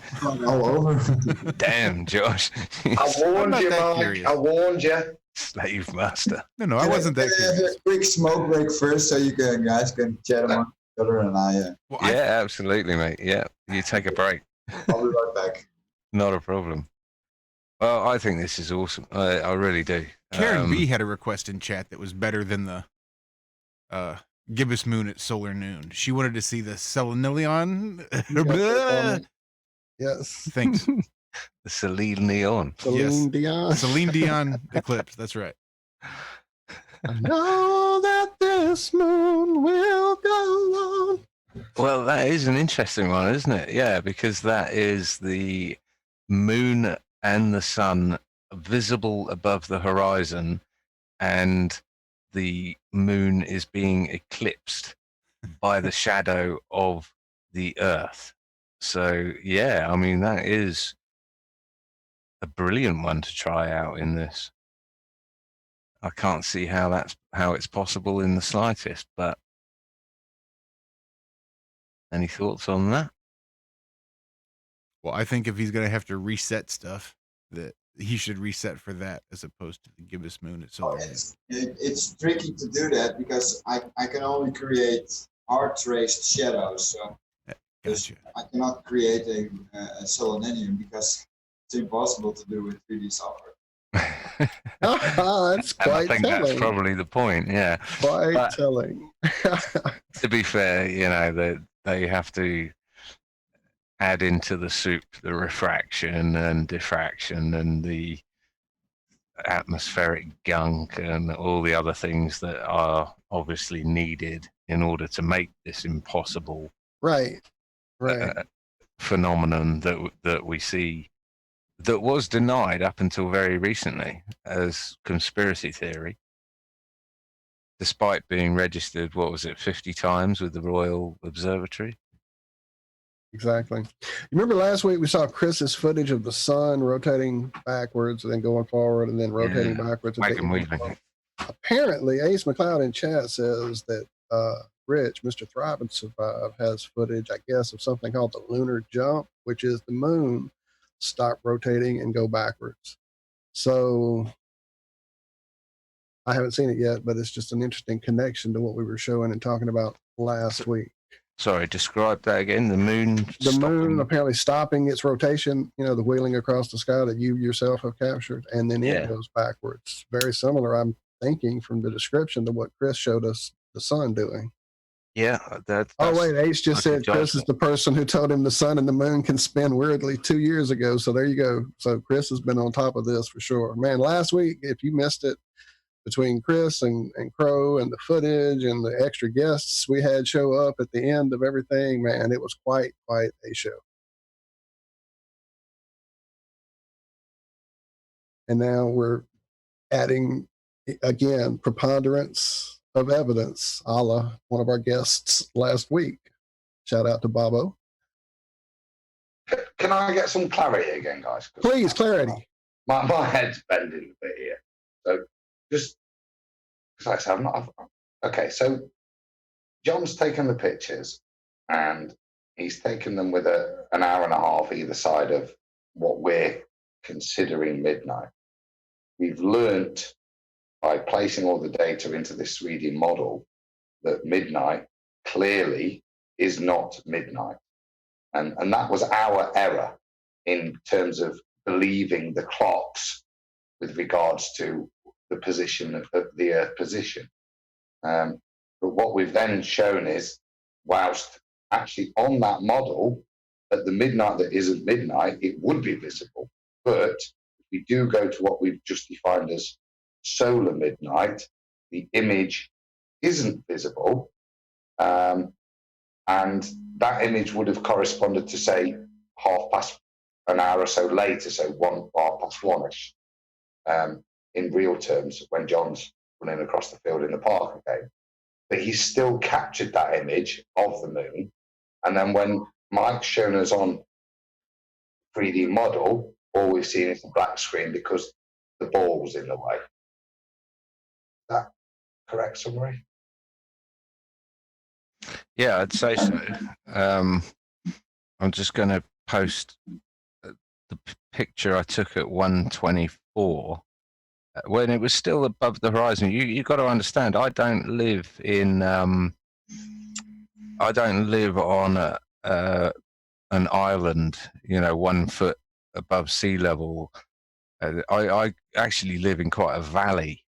So what's above my horizon is, I've got huge trees around me and houses in the other direction and that sort of thing. So it's not a tangential line from my eyes to the horizon on either side.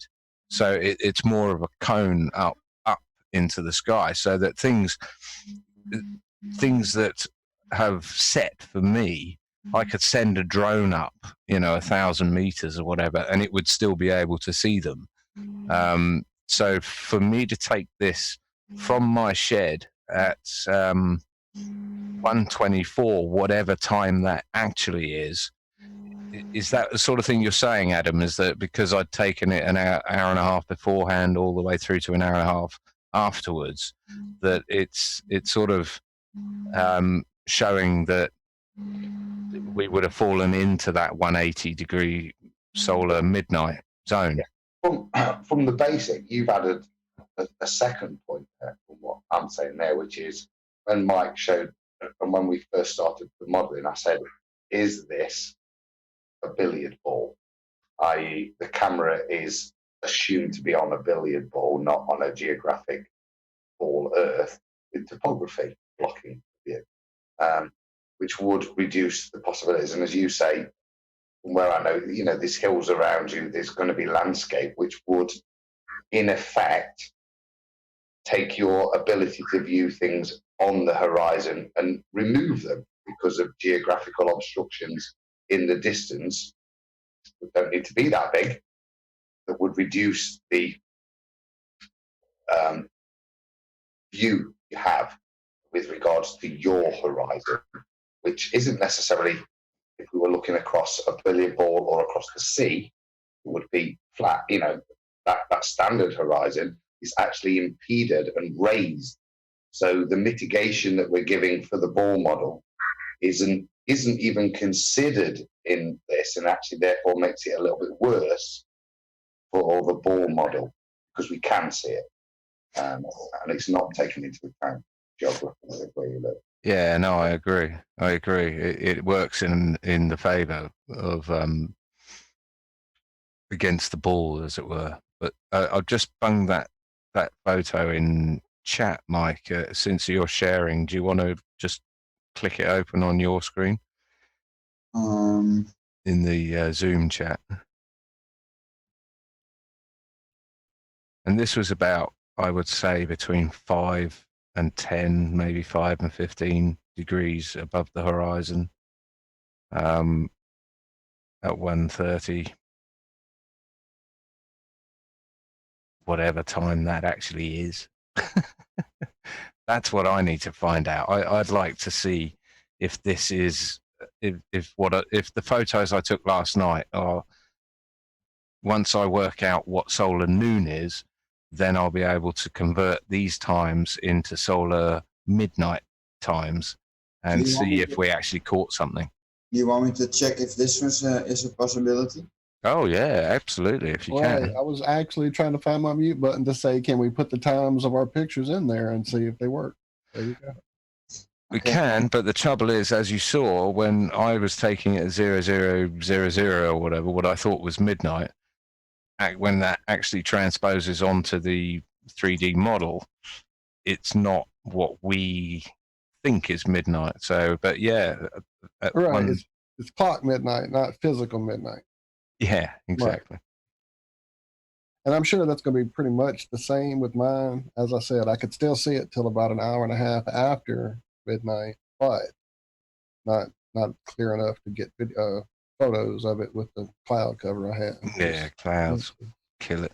And once it gets to a certain point here, the tree line also is so low, I would have to literally go to probably the coast here, like I did for my sunset videos and stuff, which is about 40 minutes, 50 minutes away, and set up and do it there.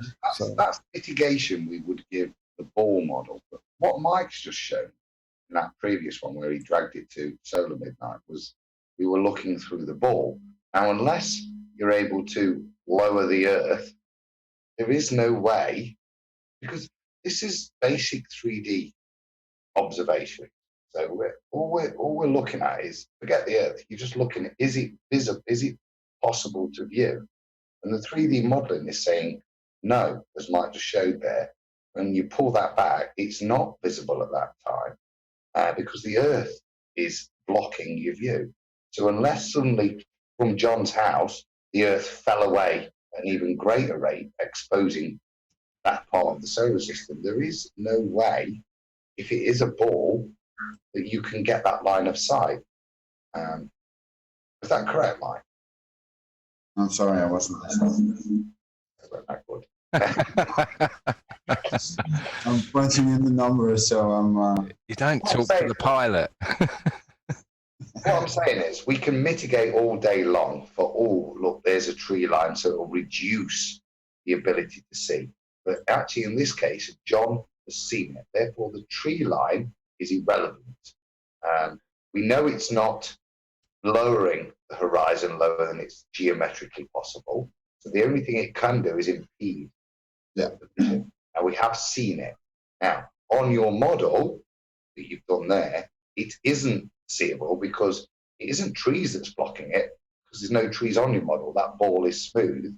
Yeah. What we've got is the physical mass of the ball Earth that's obstructing the line of sight. That's what I'm saying. I don't live on a sort of Maldives island that's 1 foot off sea level. It's yeah. The fact that I could see it meant it was reasonably high above the horizon.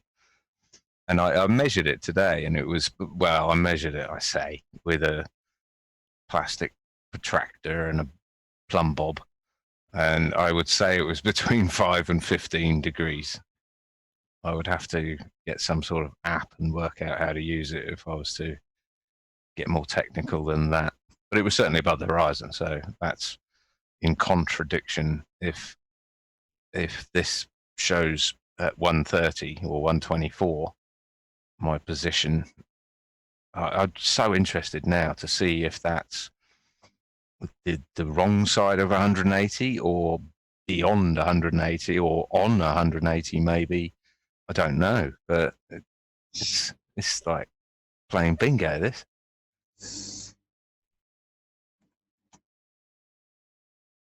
I will say I'm glad that we don't have to take down Death by Marshmallow Moon. I really like that video. It did it for me, mate. That was awesome. It needs recreating, Zach. We need to get you into the outback somewhere with no lights at all and just the one car light or something, so that you can really make rub it in.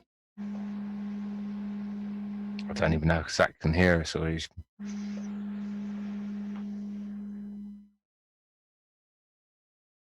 I just keep hearing somebody's guitar feeding back. I keep hearing Travis's horn way off in the distance. It sounds like when I'm on my guitar and I hit a little feedback right before I hit a chord. That's what it sounds like, whatever it is. It's mental. Shout out to everybody in chat. I'm not going to start listing because it's way too many to list. But thank you all for sharing, for the thumbs up. We appreciate it. Yes, or when we're still staring at the CGI globe, it's a hypnotic thing. It mesmerizes and it whirls your mind away. That's kind of what it's for. Hey, look, what have we had? We've had an hour and 40 minutes with an absolute wizard on this, and I've had you since what, 9 o'clock. So be grateful, Arwin.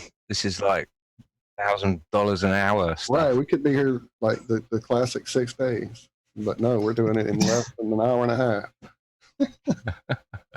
Okay, I've got the moon zenith camera position. Now I'm going to put the observer in the right location. Right, because that's what I mean. When all we're doing is shifting it, an hour and a half, but in that time, the moon has moved, the sun has moved, the earth has moved, everything's moved. So this is what Mike's having to recalculate, and they really unhelpfully don't let you swap between degrees, and so you're having to do all sorts of calculations. Right. See, I seen you do all that. You would think in the software you could just kind of scroll around and do it, and it would all compensate. That's right. Everyone. Forgetting software, John. Right. Just doing this in my head, you're rotating the ball further away from the position as time passes. You're rotating the ball further away, so more of the ball Earth will obscure your vision of where the moon is placed at this point. That's what I was thinking. Yeah, that's what I was thinking. But then, I mean, have you got it right in your head whether the moon, the Earth is traveling east to west? Have you got it? Are you thinking, is it traveling west to east? There's so much that your spatial cognizance may not be able to calculate. But I'm exactly with you. I think it would go further into the night, and the moon would almost be 180 degrees away from the camera. But you're rotating further away from your possible. Put simply, as time passes, the moon should lower on the horizon, is what I'm saying. And the further you get into the early morning, But what the problem is when we recalculated my midnight onto the CGI, onto the ball, the model, it moved me further into towards the moon, so I would be able to see it. So the question is, does an hour and a half difference bring you to at least the solar midnight, the 180 degrees away from midnight, or if possible even beyond would be great, but or it may not even bring you to the solar midnight, and it might be visible. These are all things we don't know at this point. solar midnight might be 4 o'clock in the morning. I can't imagine that, but 1:30 in the morning seems. But You that would would think make that it you'd worse. gone past solar midnight, wouldn't you? But that's what I'm saying, John. Wouldn't 4 o'clock in the morning make it even worse because you're pretty much diametrically opposed? You've got the whole Earth Yeah. between you and the position of the moon at that point in the month. Yeah, you're not skimming across the horizon anymore. It's literally behind the ball. Yeah. But then It's find under your arse. me a photo of a crescent moon at 4 o'clock in the morning. Do they exist? Because quite frankly, I don't know. I mean, I've been up at that time many times. I'm a night owl, but do I pay attention to that big light in the sky every single time with my calculator and my notepad and my camera? No, I don't. This is why I was jumping over the moon to capture a crescent at what I thought was midnight, because it's not something you tend to go out and do unless you're into this sort of stuff. But What do you mean? Honest critiquing of your analysis, John? Yeah, I think so. This is putting it to the test, isn't it? I want I to had a heart understand attack it. earlier, but It's about knowing what's right in their model, and that's what we're testing here, isn't it? Yep. Does it even work in their model? And Josh said it earlier. This isn't a ball breaker. It isn't a ball. Well, it might be another ball breaker, but it's not a flat Earth disprover, because all we're asking no. from our own logic is, are these phases possible on a ball? And at most, we're saying it's bloody close already. Yeah. But once Mike lines this one up, maybe we have an answer. I don't know. Maybe, yeah, maybe. We'll certainly be able to zoom out and see if it's gone beyond that 180-degree point, the solar midnight, or whether it's yet to reach it. But no, you're right. Whatever you said a minute ago, I've forgotten. But you're right. I was quoting Josh. Yeah. Okay, we're lined up.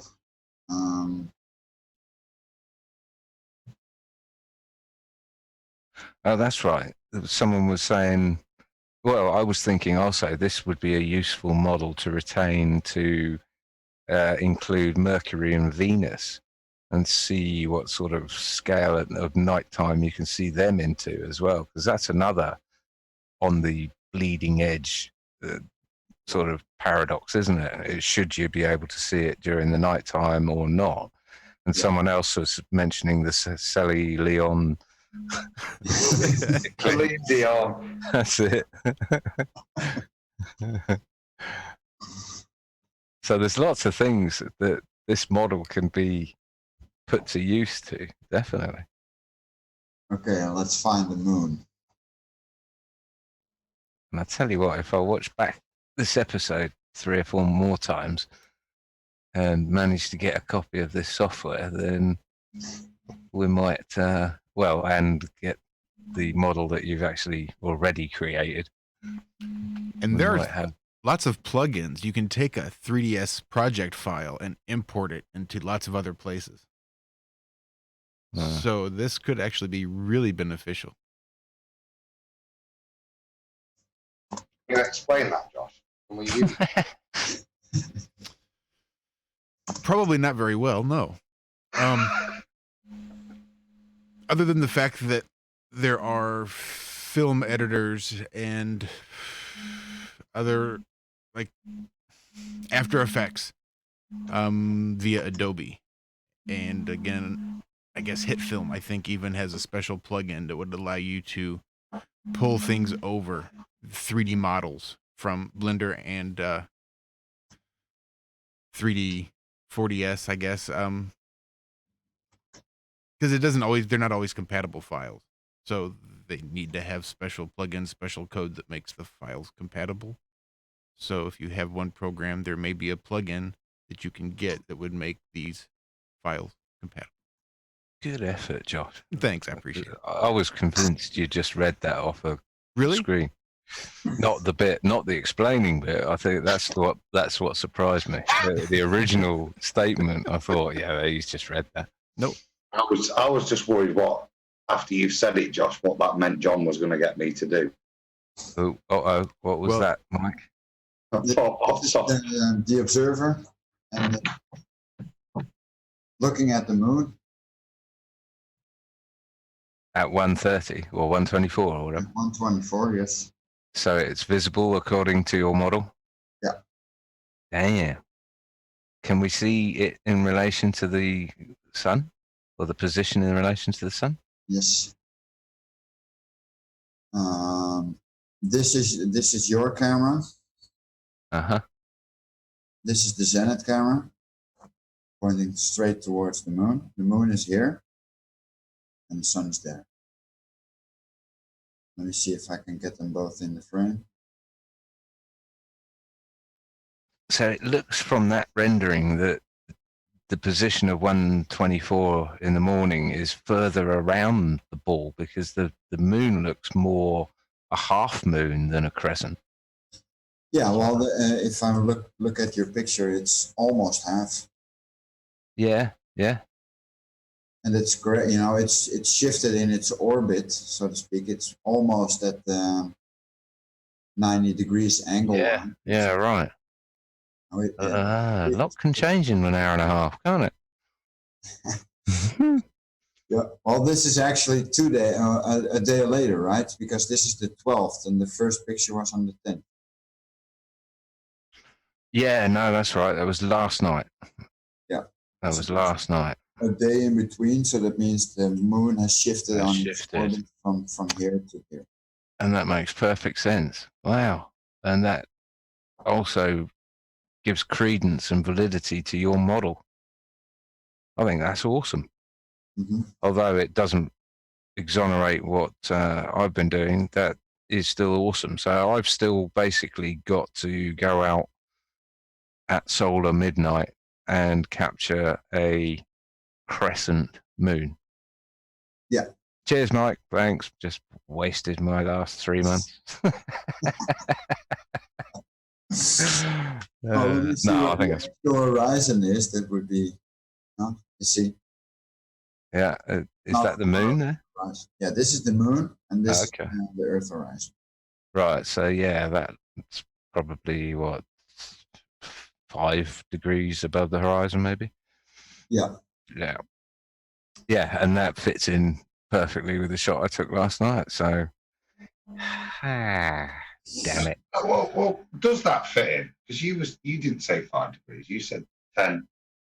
15. No, that was the one at midnight. Was about 10:15. Yeah. One at 1:30 was lower than that, much lower than that, and that was about 5.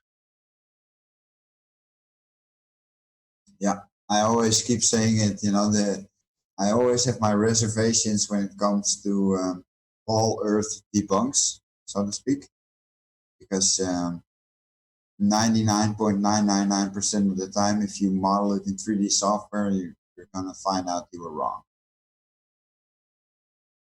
So it's an eye opener. The question for me then, following that, is at what time was it impossible to see that night? Because that you've kind of got to. I can go back work it out. It's easy to find that out. Can you? Oh, wow. I thought that was reverse engineering. I can just shift the Earth in degrees on the horizontal axis, you know, and 15 degrees is 1 hour. So yeah. If I go 1 hour, 2 degrees, 3 degrees, 4 degrees, 5 degrees, 6 degrees, 7, 8, it's below. So that's 30 minutes later. That's interesting. So at the original position, if I don't remember if you did zoom out and see the sun, but it hadn't reached the oh no, everything had changed, hadn't it? All the orientations of everything had changed because it was a day later. Damn. Sorry, whoever I batted him. I'm just openly thinking here, obviously. Yeah, I've heard John de Morgal mention the Venus and the seeing Venus at midnight, and I think that's the same misunderstanding. Midnight does not necessarily mean you are directly opposite from the sun. Plus, your latitude matters. Your tilt towards the sun in the heliocentric model matters, because that determines your field of view into the solar system. And now the orbits are also elliptic, and they're not on the same ecliptic plane. So you also have those variations you need to incorporate in your model. And I'm going to bet my my life that whatever argument somebody puts forward as Venus not being able to be seen is probably wrong. Well, we've certainly got the tools. You've just created the tool to test it, haven't you? So, given another time and date, we can might be able to put it to some, or at least put it to bed. Yeah. Ask another question. This has moved on to, this is the 1:30 shot, yeah? Yeah. Okay. And because But it's the next day, though, Adam. This is the point of the question. Okay. Right. So, because it's the next day, even though it's only an hour later, the positional placement of the moon in this model has changed by 24 hours, not by an hour. Is that correct? Yeah, the first picture from John was on the 10th of April, 1 minute to 12. And this picture was 12th of April, 1:35 a.m. So it's 24 hours later. Okay, so it's still related to sun and date and time positions. It's Yeah, everything is correct. It just makes you marvel at how. I mean, I don't need convincing that we live on a flat, stationary Earth and everything above us is moving around us. But it just makes you marvel at how that model, the flat model with the moving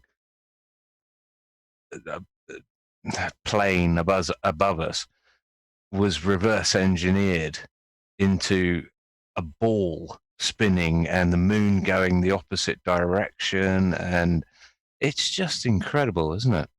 I've got one more question, Mike. Yeah. Does any of this take into account what we're told about how we observe solar and celestial objects with regards to their displacement because of the way in which the atmosphere diffracts? No, this model is rendering the vacuum view, no atmospheric. Good question. So the placement is not. So all of their magic refraction, diffraction, floating images, all that's out the window, apparently. Damn. Well, that's what's going to be one of my questions was how does the personal atmospheric dome factor into all of this? Well, and for that matter, the atmosphere that goes out beyond the moon now that has suddenly been thrust upon us. Sorry, I couldn't resist. Well, obviously everybody has a personal atmospheric dome. That's basically how the atmosphere around you works. But I'm of a different opinion that the amount of refraction that it's actually causing is very minimal because of the clarity and the perfect circular shapes of celestial objects. They get somewhat oblate when they get to the lower elevation angles. When they're close to the horizon, they lose some of their perfect circular dimensions. But most of the other angles, it's perfect spheres. And if you have enormous amounts of refraction required to displace objects, physical objects like we you'd like to envision the flat Earth model with, then you will have such an amount of refraction required with impossible shapes of refraction required to displace the object horizontally, because that's what's required, vertical or horizontal displacement, is that you will get completely distorted celestial objects, and that's not what we see. We see perfect, crystal clear images when we photograph them. They're perfect spheres. They're circular. That is a good point, and it's that's valid. Is that the moon? It couldn't be more of a perfect sphere, really, and the sun as well when seen through filters and that sort of thing. If they're actually spheres, but they're circular. Right. Sorry. Yeah. Circular obviously. dimensions are equal from horizon to horizon. As I said, there are some variations when it actually goes towards the horizon. You can see that with the sun very often when it's rising and setting. It's turning a bit into an oblate circle or sphere, whatever. It depends very much on the atmosphere that you're viewing it through, though, doesn't it? I mean, if you're viewing it from the beach, it tends to appear to get larger and more oblate and then jelly-like. I think there's some sort of inverse square law going on here as it reaches the horizon, as it gets more and more affected by smaller and smaller layers of atmosphere as it hits the horizon. Does that make any sense? Yeah, it does. What are we looking at here, Mike? This is your mapping of the sun, is it? Yeah. If you trace all celestial objects, sun, moon, and stars, from an azimuthal equidistant projection, you will end up with what I created with the magnetic flat Earth. That's a spheroid, or a toroidal shape, and that's what the celestial objects actually do. The sun in the southern hemisphere plane rises in the southeast and it sets in the southwest, and you cannot have that with a physical object that's making circles around this map. It would be geometrically impossible, but it also, the amount of refraction required to displace that object on the azimuth is to such a degree that it would actually distort the complete image of what we're looking at, and that's not what's happening. So, and that's what's been bothering. So what's your best guess then, Mike? What? Because you're sort of flying in against the typical A map with the sun and moon circling above it, not necessarily in perfect concentric circles, but ellipses or whatever. But you're saying that from the south it rises in the southwest or south. Did I get that right? I always use the equinox as the best example. Let me see if I can switch everything off so we have the map visible. There's not actually a map in here. Well, let me make a new one then. So I can. It's been a minute since I watched it all the way through, but don't I remember in the Norb's World version of the 3D rendering of the Martin Kinney, egg cosmology, they show how the celestial bodies over the whole eons and all that create all these type shapes you're showing here, the toroidal fields, the seed of life, the tree, all the different Mandelas that we've seen throughout history. All of these are created by all the luminaries as they go throughout the year and throughout the time, throughout all of it, through all the different cycles of time. Yeah. Well, I have a very, let's say, a different opinion about what's going on up there. Based on it from a geometrical standpoint, the celestial objects simply cannot be physical. You cannot make those angles work at all. and I'll show you guys why. So can you just expand on that a little bit, Mike? You were saying with regards to the patterns. Yeah, Mike, you're familiar with is it Galileo's pencil drawings where it looks like flower petals for the orbits of the planets and that sort of thing? Are you familiar with that? Is that the sort of thing you're saying, that these? I'm not sure. I'm not entirely sure what you're saying. Well, Wouldn't be the first time. Either. Visual first, so it's easier to understand. Excellent.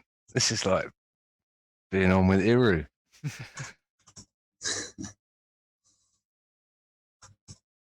Okay, now I need to download a acquisition map. I don't think I have one. Or maybe I do. Again, thank you so much for this, Mike. This is absolutely awesome. Well, this is geek stuff, nerd stuff. What else would you be doing on? Oh God, what is it over there? It's nearly 2 o'clock in the morning on a Friday night. Yeah, 1:39.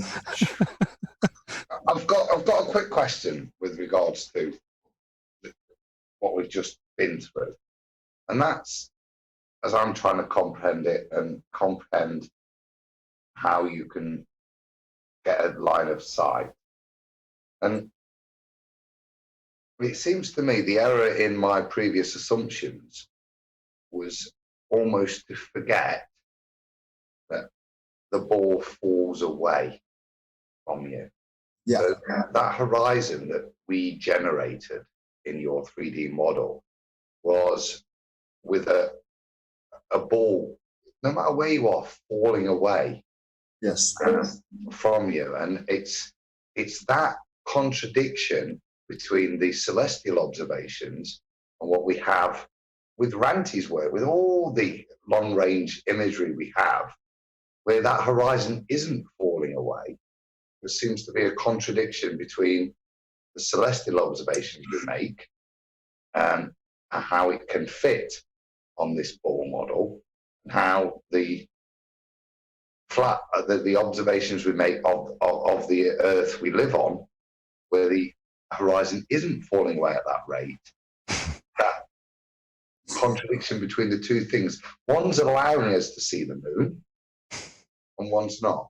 It's said perfectly, Adam. It is a total contradiction, isn't it? And how it fits in, it's just incredible. Now you can see why it took 400 years to get to this point, and how we're going to shatter it in 5 years with technology and the stuff we're seeing being done in front of us. Well, I know Mike's going to make it more detailed now, but it's just that basic contradiction that I'm correcting myself on from the previous observation that's seen here, but I can't marry the two. I can't have that horizon drop for me to see the moon because the Earth does fall away at that rate, but allow it when I'm observing across them. But somehow you give allowance to it because you can understand being on a ball and being able to see down that ball, but you also have, like you said, butt up against the contradiction that every landscape we've ever looked at, the horizon is perfectly at our eye level and flat. Well, yes and no. Yeah, no. Yes, no. Yes. Take eye level with a pinch of salt. But the falling away rate, the drop of the rate of drop of the ball allows the visualization of the moon. Actually. But Okay, let me just sorry to interrupt you, Adam. No. Okay, this is the azimuthal equidistant map, as you can see. If I zoom in, you see that this is the 0 meridian line that's going through England and Africa. Mm-hmm. And this, I've placed the sun at an altitude of 5,000 kilometers. It's just a random number. Mhm. 60 kilometers in diameter. Now that's round about what everybody always says that it is. Well, if it's above the equator on the equinox, and it's, you know, somebody's solar noon here, directly under the sun, that means 6 hours later on this meridian, everybody that's on this meridian is looking due east towards the sun. And the sun is here. So somebody that's standing here, where my mouse cursor is not looking that direction. He's looking that direction. Right, I've got you. So Didn't how Darren can the sun be an actual physical object if it's being displaced? You know? Yeah. No, I see that. And this is where the personal atmospheric dome comes in, isn't it? Yeah, but still, you know, still the sun, as soon as it starts hitting your dome, it's not going to hit it from the side and create a straight line over you. It's always going to create an arc. You know, and it's not doing that on the equinox. If you're on the equator, on the equinox, the sun is rising due east and it's setting due west. And what you do is you look at due east and then you rotate exactly 180 degrees, and that's where the sun will set. So from this perspective, if you look at the sun from this angle and you're standing on the equator, you're not looking 90 degrees east. You're more looking like 50 or 60 degrees east. And then when the sun sets here, you haven't rotated 180 degrees, more like 120. And if you put an atmospheric dome here, you know, the light is still going to hit that dome from here.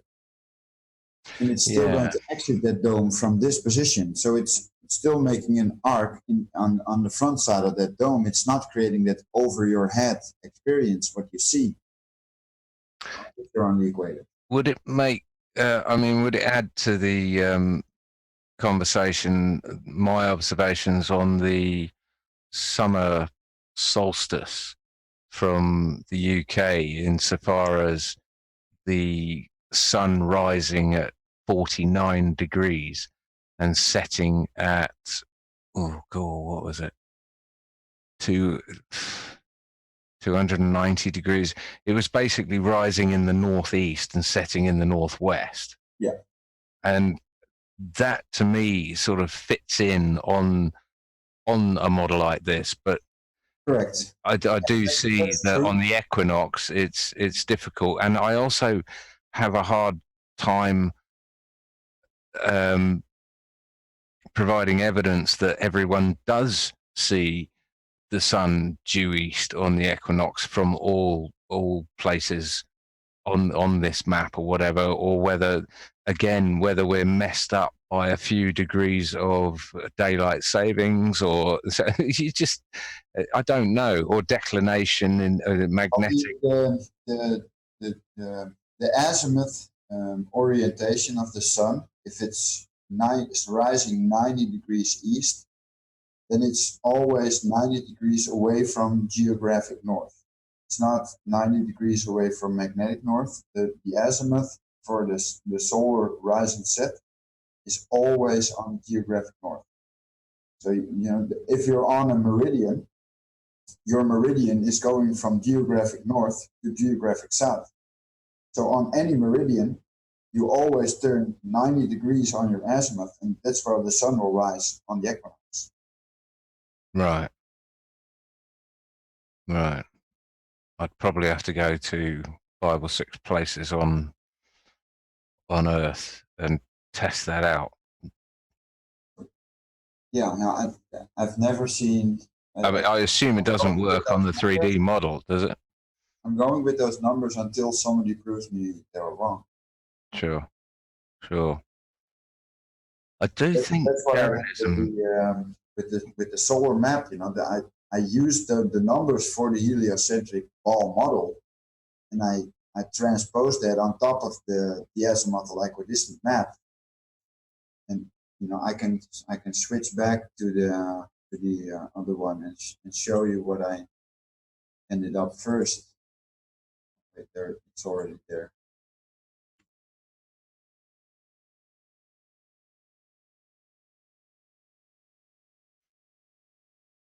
Can you just summarize what it is that we're looking at when we see this? Because yeah, just give me a sec, yeah, no worries. because it's been a while since I've used this model. Because I see a clear, is it a pentagram in this model? It's got 5 separate circles. Oh, you're just looking for that. No, I'm just being silly. I saw it So too. if you look straight down, there's sort of 5 sort of prominent circles. I mean, they've got to get the symbology from somewhere, don't they? And you know they're just rubbing our face in it.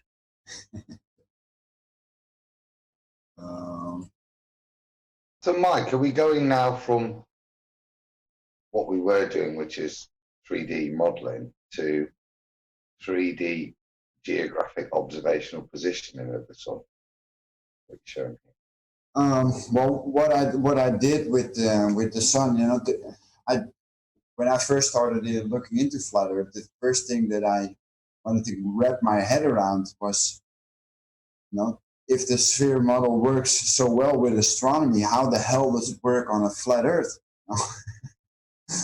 I just wanted to know, and the only way I thought I could find it out was, reverse engineering what we know to be accurate, quote unquote accurate, and just transpose that on top of the flat Earth and see what it turns out to be.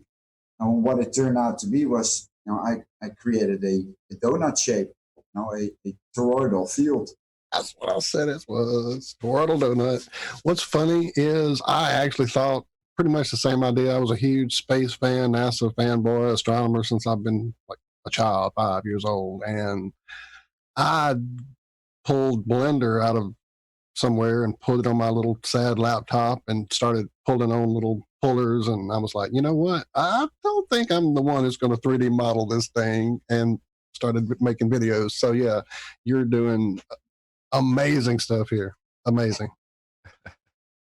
Yeah, it took me a while to actually get to where I'm at now, and I'm nowhere near the level, for example, of Steve Torrance or Zach, for example. Zach is a wizard with AutoCAD. This what I'm doing is actually just the basic stuff, and it's not that difficult to learn. Actually, the only thing I'm doing is I'm creating objects, and I'm putting tags on those objects, and making some simple calculations based on their what orientation they should have, and that's it. So what data did you add into this? Like, was this from JPL? Yeah. What's the source data on this? Well, what you can do with the JPL database, for example, is you can download sun, azimuth, and declination angles for any specific latitude on Earth. So for any specific time period you want, and you can download those in CSV. And those CSVs you import into an Excel file. And then you create the columns. You how do you say that? You transform the angles into radians, because Cinema 4D needs radians. All right. Then you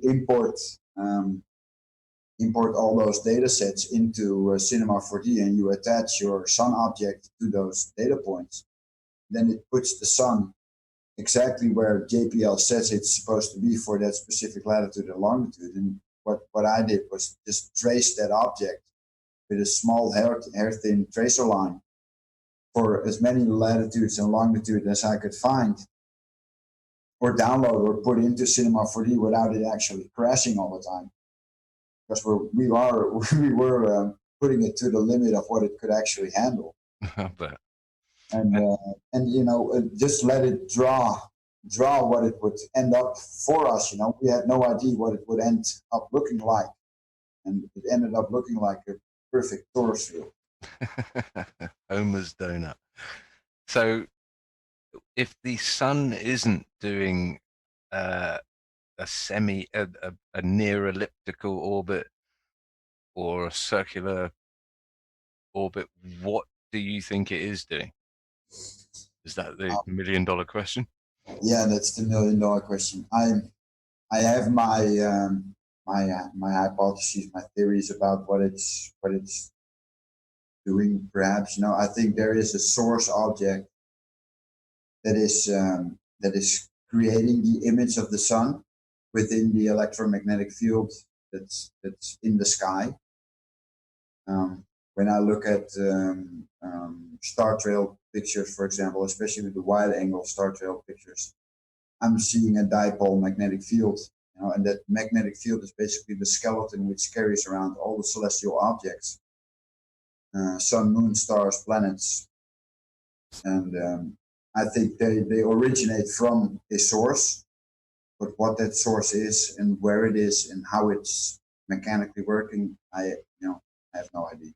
And in terms of the path that we see the projected or the apparent sun going, I mean, to me, it seems like it's circling above my head, especially in, say, the height of summer when it appears that the sun sets and I can see a glow on the horizon that's moving around past north, and then the sun rises again just where the glow was. Yeah, well, I live at 52 north latitude, so I have the same thing. Right. Our summers are 18 hours of daylight sometimes. Yeah, that's one of the sort of strongholds that I grasp at, the straw that I grasp at when I'm trying to rationalize what the sun is actually doing.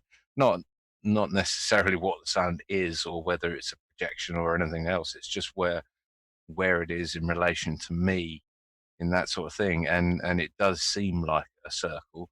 But well, that was one of the first things that I tested with Steve and Zach. There is a specific drift pattern towards the sun in a 24-hour period. When you trace the sun on the azimuth, for example, just on the azimuth, not on the declination, and just let your tracker run for 15 degrees an hour. That's what it's supposed to move along the azimuth, the sun. Mm-hmm. And you see that it will drift off center. Really? Slightly at sunrise. Okay. And when it's approaching, let's say 9 o'clock, halfway between sunrise and the solar noon position, you see that it's starting to catch up to the center of the frame again. And that would suggest to me that it is not perfectly circular, but it's slightly elliptical. No? Yeah, but the drift pattern, that's one of the weird things that what got me going was the drift pattern is shifting in winter. When you have October and November and the December month, the drift pattern is actually shifting. And normally it's going from left to right, and then it sinks below the horizon to the left again, and then it comes back up from the right to the left. And in winter, it's actually it's only drifting to the left. It's moving very slow along its azimuth on the sky. And that's very strange because you cannot make an elliptical orbit or a circular orbit of the sun and create those drift patterns above the circular plane of the Earth. That's not how it works. You would always get a drift in one direction. It's just questions after questions, isn't it? It just, the more we search, the more questions we have. And well, I think the sky is not going to give us any answers on what we're actually standing on. That I've grew up in a house that was filled. My dad was a professional astronomer. So every time you can look up to the sky and you can see a ball. It will match whatever you do, but you don't look up to the sky to determine what's under your feet. Doing it the other way around would be silly also. If you want to know what the sky is about, you don't look at your feet. Yeah. I think the only thing we can look at the sky to do is to throw question on what we're told in astronomy and nonsense from NASA and that sort of thing. Their space lettuce and stupid things. No, you're absolutely right. I mean, this whole exercise tonight has been nothing about flat Earth for a change. It's all been about trying to disprove the model that we've been fed to us of the heliocentric model. So there's so much more we could cover in this, and we haven't even touched on the law side of things. I think we're going to have you back on again, Mike. No problem. I completely forgot. When is your case coming up?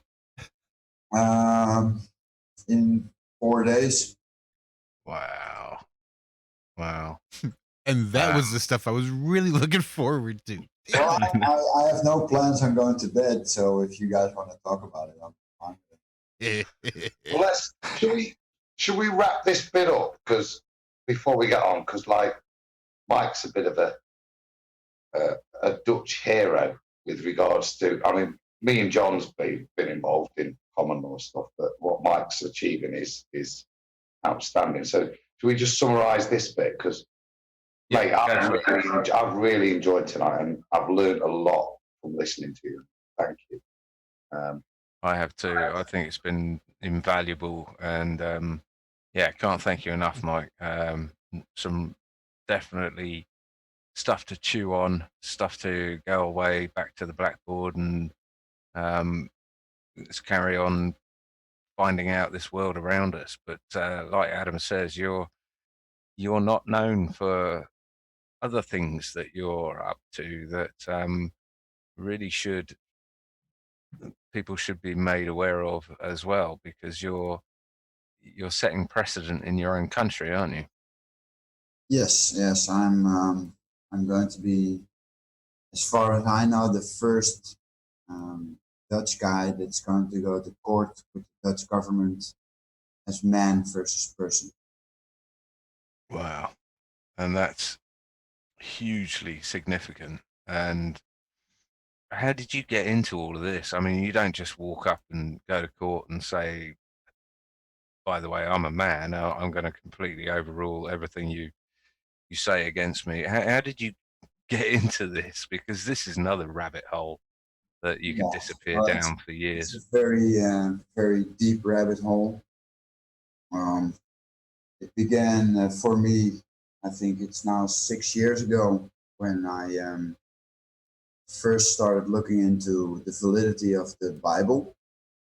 And I know that sounds a bit corny to some maybe, but I had the same motivation. I was born and raised an atheist, and I had very, very little respect for religion, let alone for books like the Bible. So when I first started researching it, I wanted to disprove it. And as soon as you start doing that, you start coming across people that know a lot more about the scriptures than you. You get corrected sometimes, and you validate what they're trying to say. But I think it was 6 or 7 months down the line with my study into the validity of the Bible that I started to realize that it's not a religious book at all. It's a book of law. And our current Western nations are have a set of laws that are basically built around or set up in a way to avoid biblical laws. We've all been spoon-fed the fact that we should get a birth certificate as soon as we're born. The birth certificate is basically nothing more than a contract with the government. Your parents are signing the ownership of their children away to the government. And as soon as you create your birth certificate, your natural person is also created before the law. It's legal fiction.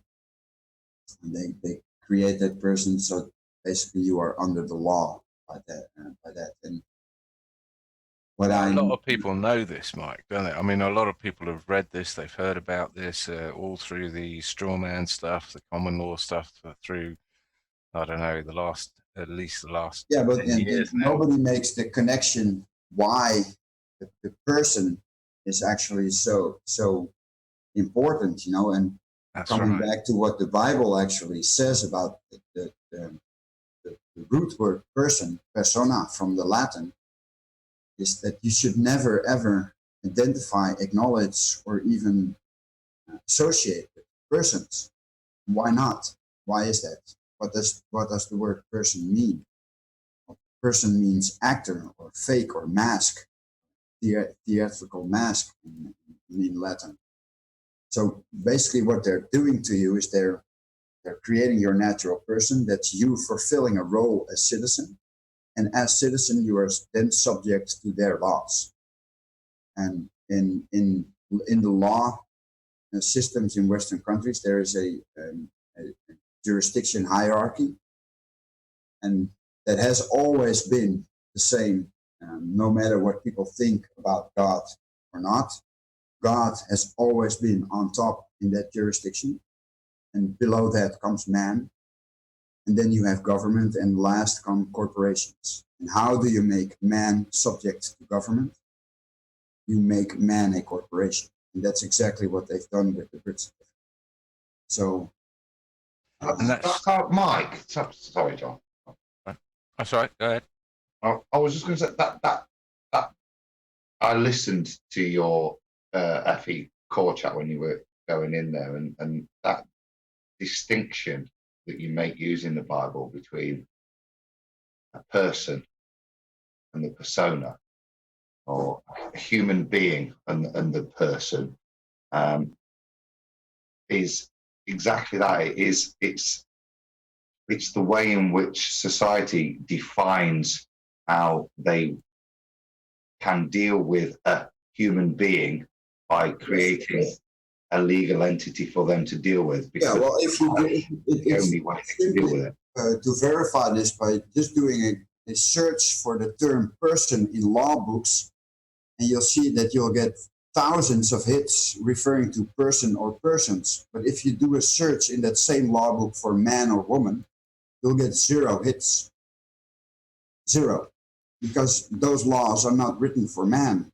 Those laws are written for persons. That's right. And if you look up in Black's Law Dictionary, I think I've got version 5 or volume 5, person is synonymous with a corporation, basically. And if you look up human being, I think in the earlier versions of Black's, it actually said, what was it? It said monster or something along those lines. Yeah. But there's a very, yeah. very big difference between a natural man and a person. And as someone who likes to keep things very simple and black and white, when I'm talking about a person, I'm basically talking about the name that goes on your birth certificate when you're born. Would that be accurate? Yeah. Yes. That's why authorities, be it police officers or bailiffs or judges, always ask not for your name, but they ask, are you, and then are you Mike Cavanaugh? And if you answer yes, then you've entered into a verbal contract. You've acknowledged, you've given free admission that you are the person that they are referring to. That's right. And at that moment, you've relinquished jurisdiction to their codes, conducts, Yes. statutes, any acts, anything they want to impose upon the person. You've just relinquished all rights to that and agreed to be under their jurisdiction by agreeing to be the name on your birth certificate. Correct. Yes. And I made no, let's say I didn't wait until I was actually going to be acknowledged as a man before the law. I just started to put my foot down and said, no, I'm not going to pay fines anymore. I'm not going to pay income tax anymore. I'm not going to pay mandatory health insurance anymore.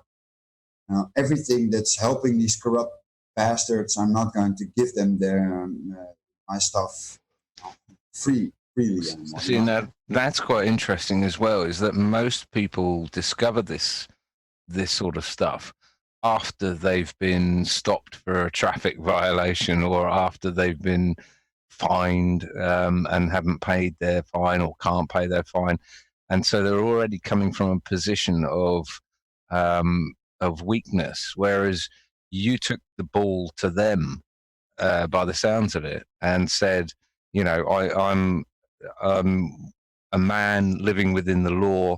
I don't owe you anything. You don't owe me anything, but I'm just letting you know that I'm not playing your game anymore. Is that how it went down? Yeah, I had about 8,000 to 9,000 euros outstanding in traffic tickets. You know, I'm speeding, and I just simply refused to pay them. And I got a letter from the court that I was subpoenaed, and if I didn't show up, that I was going to be put in jail for 7 to 14 days. You know, and then after I was released, the fines would still be open. And I just thought, well, here's my chance. Let's go to court and see what this judge has to say to me. So I went there, and he asked me if I was Mike Cavanaugh. I said no. And then he asked for my name, and I said, I have many names. You know, my wife calls me honey, my children call me dad, and my neighbor calls me neighbor. So pick one. But I'm here as Mike. I'm here as a man. And I'm going to ask you if you have jurisdiction to do what you state in your subpoena. Do you have jurisdiction as a judge to put me, a man of flesh and blood, behind bars for not paying fines? I don't owe you guys anything. No, I didn't give you permission to fine me for parking my car in my own street in front of my own house. It's ridiculous. That's an important point to highlight, though, that this wasn't just parking fines because you decide to drive up to the Champs-Elysees and park your car in the middle of the road and go to the tobacconist or whatever. This is parking outside your own house, isn't it? And the council suddenly brought in some parking permit crap, and you went, nah, not having that, and they started issuing you with fines, and it came to this. So what did the judge say? Well, as soon as I started making the counterclaim for jurisdiction, I was stating that if it was going to do, it would be overstepping, that the court would overstep the jurisdiction, and he immediately tried to distract me by going off onto some tangent that I should probably think about living in free societies in America. Seriously? Yeah, that's what he said to me, and I just listened. I let him talk. And when he was finished, I said, no, I live on Dutch territory. This is where my family lives, and I'm not leaving.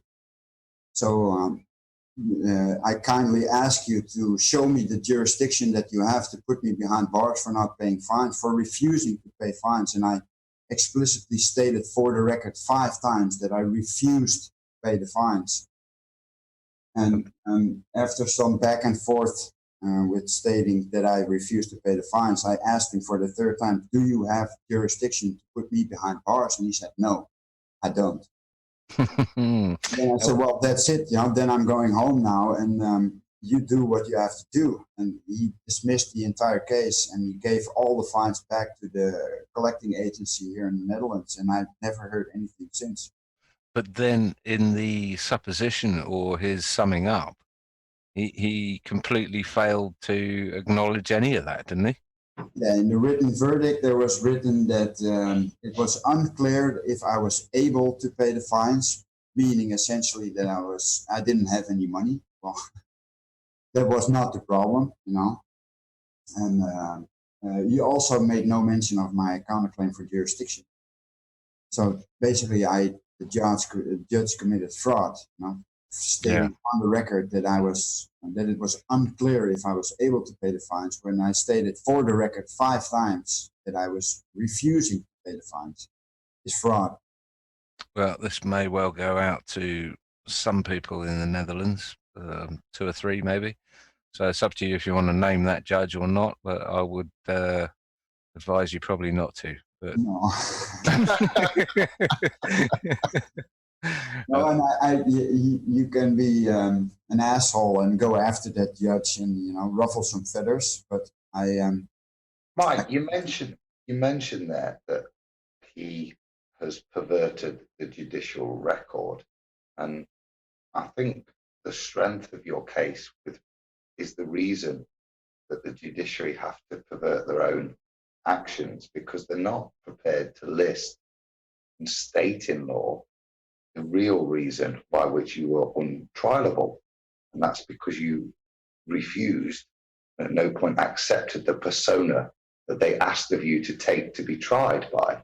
And that seems, as I'm correct, that irrelevance of the strength of your case, whether you should have to pay the fines or not, the whole basis on which they're trying to trap you is to accept the persona, to accept the legal identity that can be tried. And from what I've seen, your strength and clarity of, and the line you use with "I go by many names" is fantastic. That seems to be the strength, irrelevant of the case.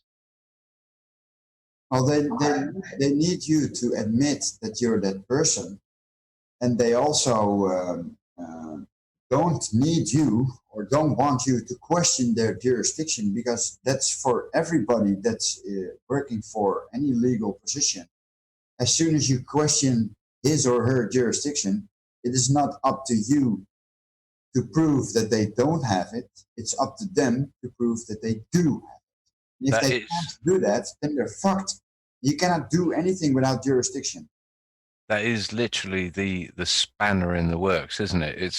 It's like a counter punch. It's the filing the counterclaim, which means you're not the defendant anymore. Then there's speculation as to who the defendant is, and there's the proof of jurisdiction, which they then, the onus is then upon them to provide the evidence that they have jurisdiction over you, a person who they don't know the name of. I shouldn't mention. Well, the very fact that they subpoenaed me to the court was an overstepping of their jurisdiction, because in their subpoena they assumed that I was the person they were looking for, and the fact that I showed up was only to state to the judge that what he's doing is a gross overstepping of his jurisdiction, and by stating that, he has to prove that he has jurisdiction to put me, a man of flesh and blood, behind bars for not paying fines. And there's not a law written on paper in any Western country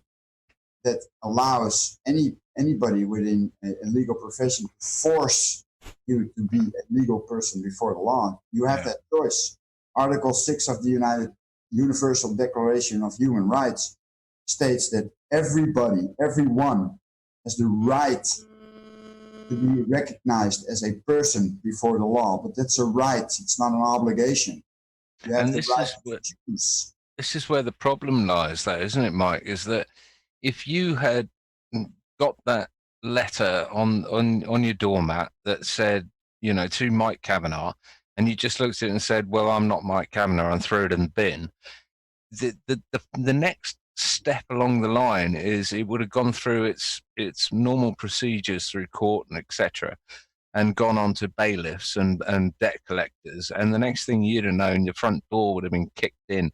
That this is part of the problem, is that you had to go to court to inform them that you weren't this person and they were overstepping their jurisdiction. Well, in my latest case, the one that I'm going to do in 4 days, that's something totally different, because they had to do with the mandatory health insurance law that we have here in the Netherlands, which is also, you know, in their own definitions, just created for persons. You know, the first article, section C, says that the one that's taking the insurance is a person. So Yep.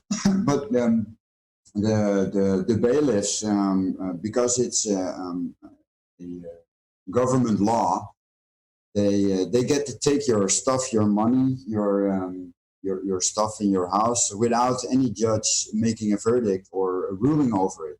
They can just come and take a cop with them, force your door in, kick your door in if you're not opening it, and take you away in handcuffs if you resist.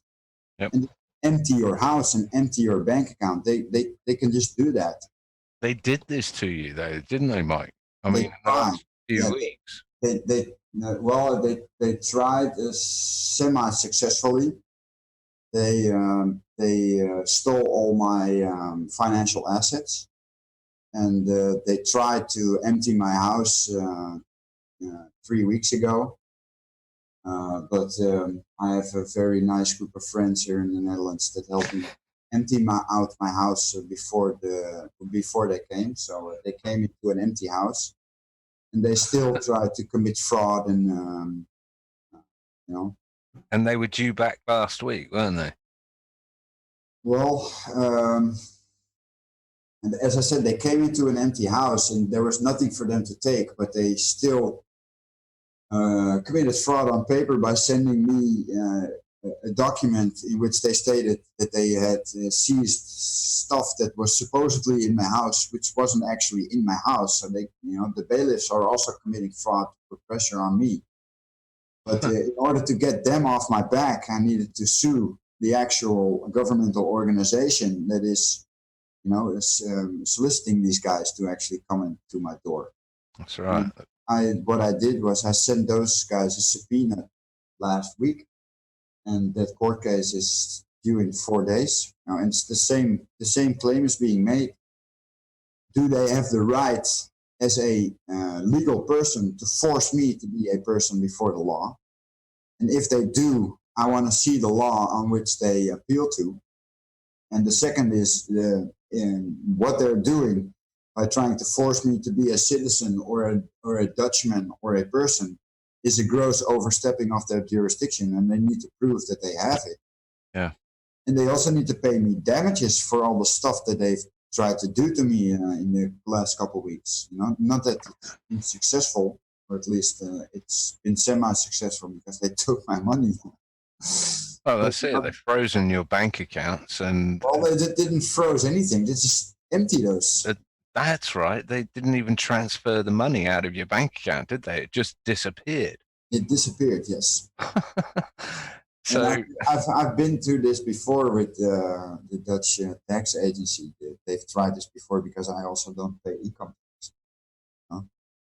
You are a thorn in their side, but I don't think this is a lot. They tried to get me with the same tax avoidance, but it went to court and I won because what I'm receiving is not income. I'm receiving compensation for labor, and those are not taxable amounts of money.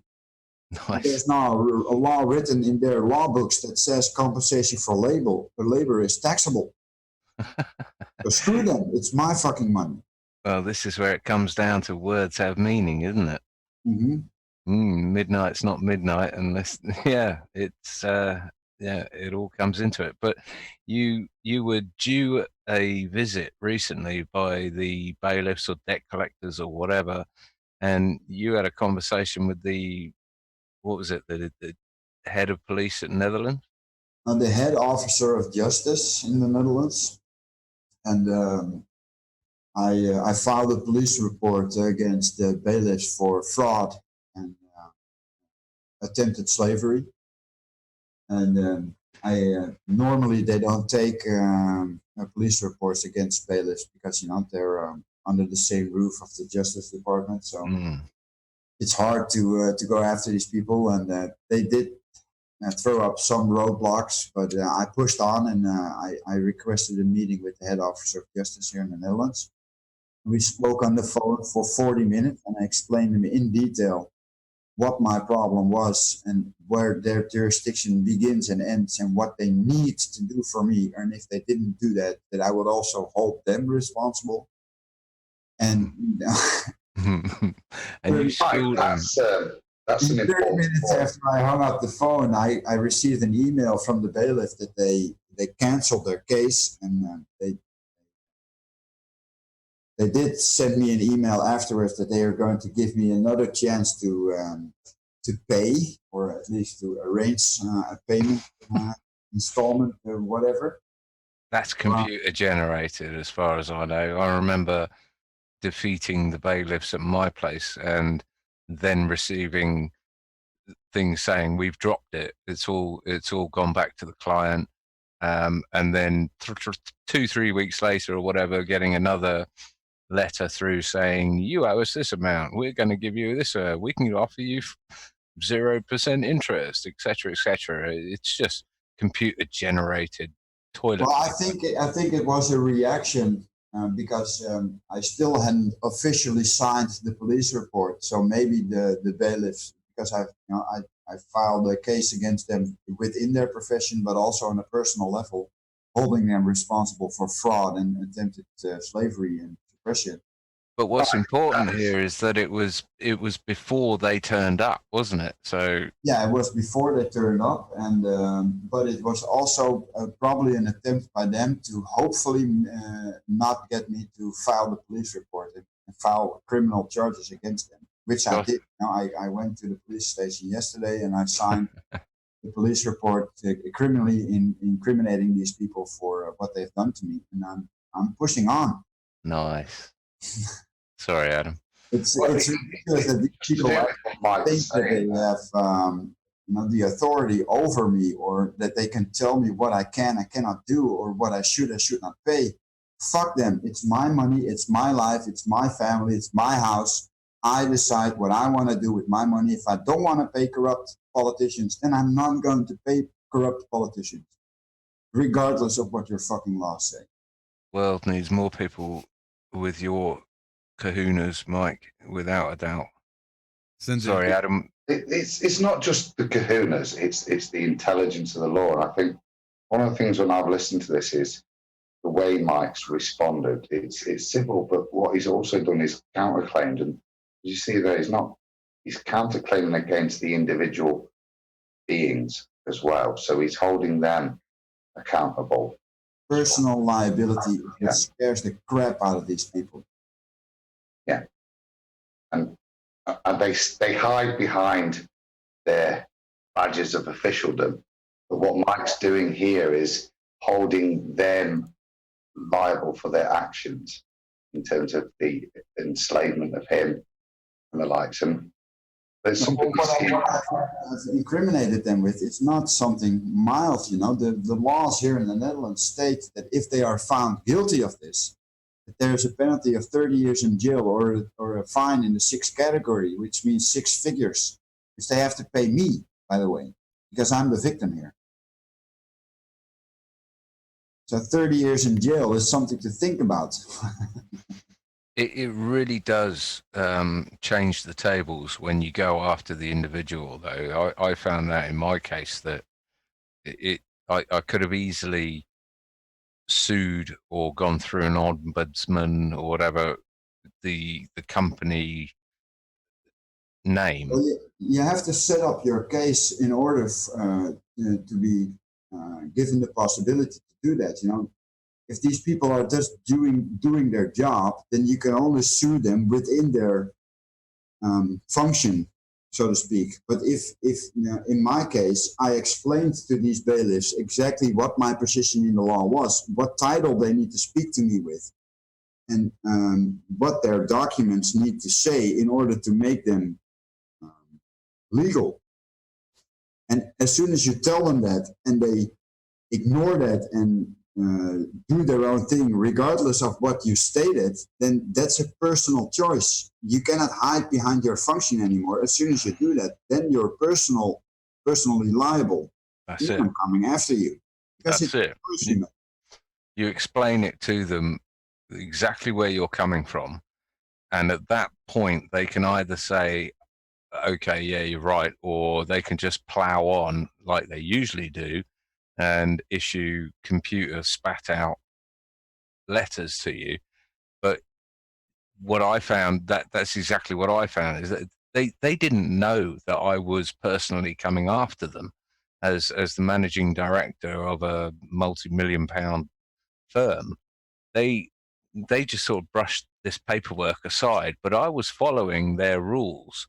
And it was only a week before the actual court case that he realized what the hell was at stake when he had to employ a £1,500 a day barrister that immediately, made all the right moves, paid me back my compensation, this, that, and the other, and made sure he turned up in court. He wasn't even going to turn up in court, but this is the power of it. These people don't understand that they may hide behind the veil of a corporation, but we can get to them personally and hold them personally liable for the actions that they do in the positions that they hold. And this is what scares the shit out of them, I found. Yeah, definitely. Absolutely. Because, as I said, hiding behind your function. For example, here in the Netherlands, I'm not sure if that's the same in the UK, for example, but if you file a complaint against a police officer, for example, guess which agency does the research? The police agency. The police, of course. How are you ever going to get justice from that? So if you want to get a cop for something that he's done, if it's against your sovereignty, you should get them on a personal level. You shouldn't get them as a police officer. Don't file a complaint. File a criminal police report. Yeah, that's it. And that's the same thing on a different level that I came up against. This was against an insurance company, and I was continually funneled down the ombudsman rule, the ombudsman path. And who funds the ombudsman? It's the insurance industry. So that's why I refused to use that path and went after this guy personally. And it was way too late before he realized what was going on, and it was hilarious. Well, they set up their structures for you to fail. Here in the Netherlands, we have the court for bailiffs. If bailiffs step out of the line, you can file a complaint against them. Mm-hmm. People of their own branch will judge if they, acted accordingly or not. That's peer review, isn't it? If you're in my situation, when these people say that they're coming to your house next week to steal your stuff, you want action right away. So I called the courthouse and I said, I want to file a complaint and I want to get these people in court as soon as possible. Okay, sir, here, fill in this form and we'll get back to you in 9 months. I think it's a lesson in proactiveness, is that, a lot of people let this get to a point in time where they're really on the back foot and the level playing field has disappeared a long time ago. It's knowing when to go on the offensive and when the first letter you get is exactly. The counterclaim is so devastating to them, and it is literally the spanner in the works that just halts everything until that is settled. Is that accurate? Yeah, well, the first letter you get from whatever agency, be it the police, be it the court, be it the bailiff, the first thing you do is you send a registered letter to the sender, asking them to prove that jurisdiction, but basically filing a counterclaim stating that what they're trying to do or have done already is a gross overstepping of jurisdiction. And they need to prove that they have it or there is no case anymore. Yeah, I like to include a fee schedule at that point. Yeah, well, I always do that afterwards. I always bring up the surprise. These particular bailiffs, they made about every mistake in a book that they could make. I live in a rental house, And as soon as you come here and you take stuff, you need to take it away out of my house immediately, because these buildings are not made for commercial activities. So even a bailiff cannot use my house as a storage unit, and also not as an auction house. So you cannot sell your stuff here.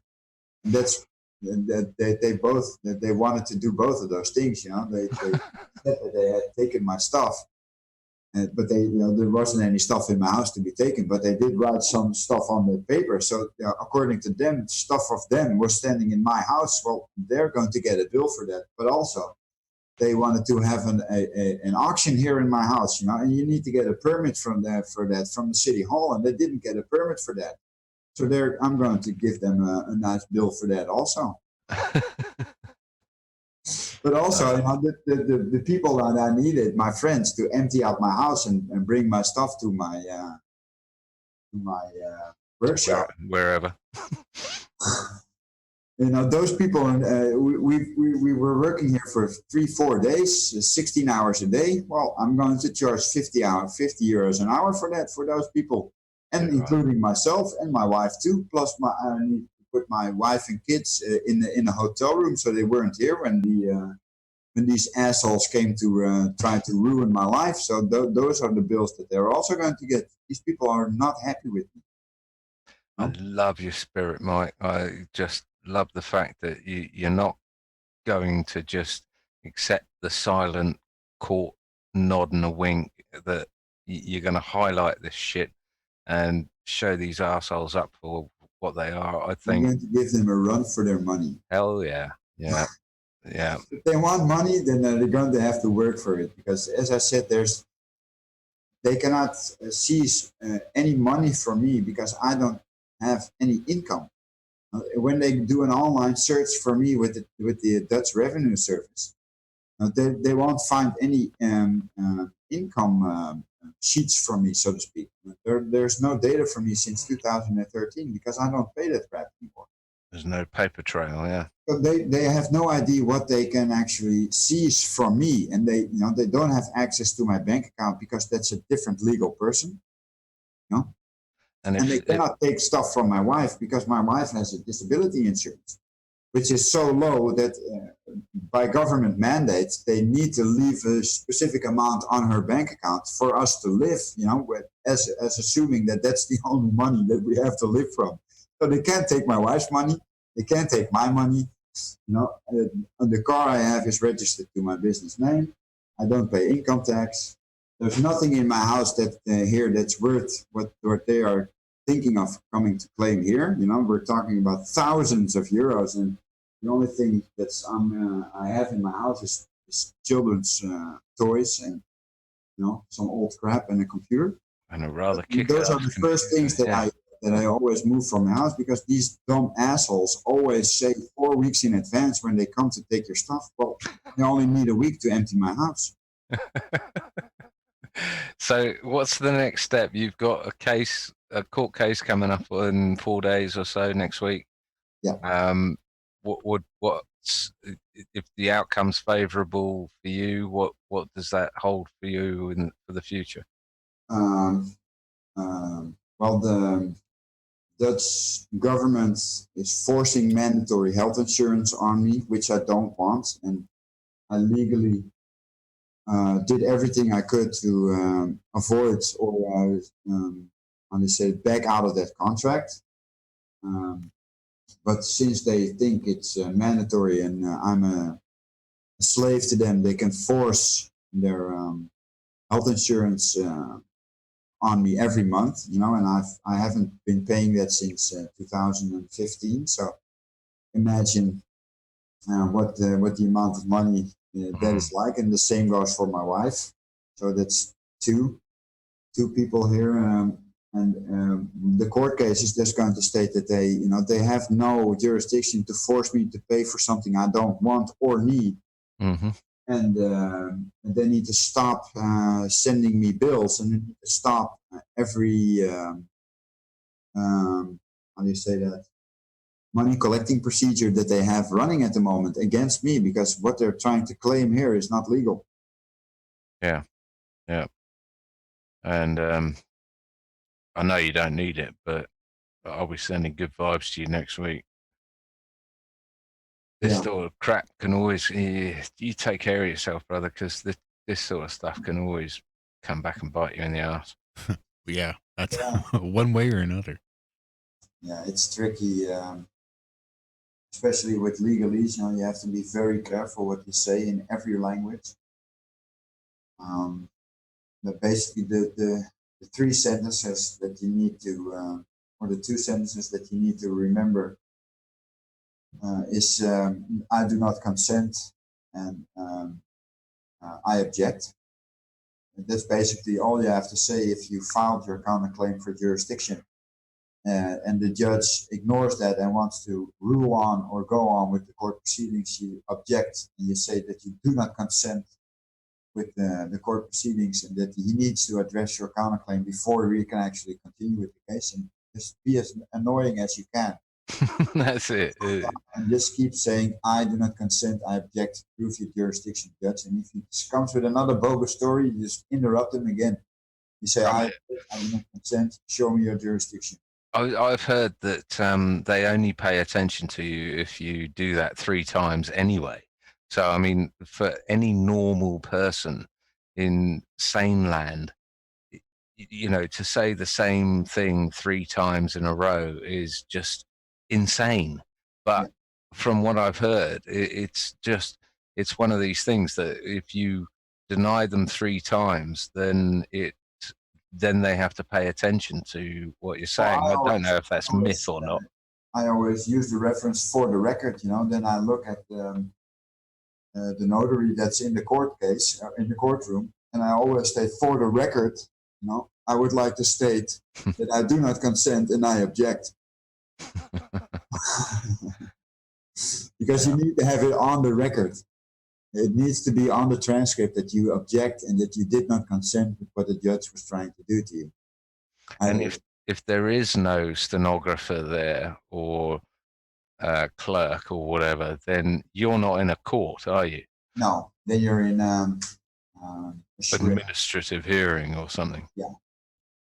Yeah. There always needs to be somebody there to keep note of what's going on with the court proceedings. Yeah, it's very easy to be shuffled into a room with a so-called judge and be told you're in a court when in actual fact it doesn't resemble a court in any sense, or a court of record anyway, that it should do. I mean, a court, what does a court consist of? A judge, clerk, stenographer, a jury of your peers. Well, ideally, yeah, that's becoming a thing of the past as well now, isn't it? But again, it's something that you can insist on, as far as I know. Yeah. Mad. Well, you're a busy man, Mike. That's all I can say. And at 2:40 a.m., I'm a bit tired now also. Yep. I imagine you are, and I think we've been rolling for over 3 hours now. So unless, I'm going to hand it back to Josh because I'm going to shut my mouth. But on that note, Mike, that's just brilliant. So glad you could join us here. Thanks for coming on for the first time, and I can guarantee it won't be the last time. We have much more to talk about, and good luck next week. On that note, I'll hand it back to Josh. Thanks, John. This has been an absolutely phenomenal show. Not nearly sort of the high energy, blood pumping, oh my God, what's going to happen in the next 5 minutes type of show that it was last week. But I think the information that we got out of this was absolutely invaluable. Speak for yourself. My heart's been pumping all since 11 o'clock this morning, 1 o'clock this morning, this afternoon, whenever I got up. Whatever it was. I'll shut up. No, I guess you're right. For you, it probably has, because it's been quite the roller coaster ride for you. I had probably about 50 slides that I was going to shove down Mike's throat about visible horizons and all sorts of stuff. And yeah, I'm just glad that it just turned out to be some sort of clerical error on both parts or on my part. Either way, it's not as bad as it seemed this morning, that's for sure. Nope. I think I think it stands. I think there's still impossible moon phases we shouldn't be able to see. We shall find out. Well, Mikey, thanks so much for coming on. It's been an absolute pleasure. What you do, you are an absolute wizard. Well, thank you. And it was a pleasure being on your show. And as I said, I would love to join again whenever you guys want. Yeah. Thanks, Mike. Been a great evening, and good luck next week, pal. Thank you. All right, Walter, you still with us? I guess he's not. Well, Mike, we're going to let you go then. Back a while ago. Well, I'll be damned. That's what I get for going up to get coffee. Mike, we're going to let you go get some sleep. We appreciate you coming on and putting forth all this hard work and setting things up and going through and rearranging them again for us. It really is just mind-boggling to me. Between the tech and your ability to use it, I'm just amazed. So thanks again. And you have yourself a great rest of your night, a great rest of your weekend, and lots of luck to you in the next week and in the near future. And hopefully we should be able to get you on again soon. Everything works out for you next week. Yeah, probably. I'm not expecting to go to jail anytime soon. So, Well, that's the worst time to go to jail is when you're least expecting it. You'll be right, mate. You'll be right. As Rob would say. okay, thanks, guys. All right. Have Take a great it rest of easy. your night. Sleep well. Oh, well, you feel better, John? At least a little bit? Wow. What a show. Yeah, I do. Absolutely. Just clarity, accuracy. It's, yeah, we were both right and we were both wrong. And it just shows how little a little sliver of time makes. That's yeah. It's kind of crazy, just that little bit. Yeah, so back to the drawing board. I will still be seeking those impossible moon phases, but this time I'll be doing it by the natural clock rather than the clock on my wrist. There's got to be a way to come up with some good, not just GMT, but a central time based on actual time. We really just need to come up with a whole second calendar, time standard. It'd be really everything. cool if someone came out with like an app, like a sun, moon, flat Earth map app With the zodiac. with a zodiac. Now you're talking. We could make some real money on this. I bet you we could. I bet you if we just charge just a little bit, there'll be enough of them out there. We could make a huge pile of money. I bet whoever does it is just going to be sitting on a mountain of it. Or not. Or not. Yeah. No. Yeah. Shout out, David Weiss. I've still got to get another copy of your app and turn all my locations and everything on and see if it works out well. But yeah, it's all there, isn't it? I'm sure that does solar noon and solar midnight. I would think. I would hope. I did have a little bit of space lettuce that we probably should get into because it's probably pretty big. There's a lot of people talking about it. Black holes. Apparently we got our first ever image of a black hole. And boy, is it amazing. Let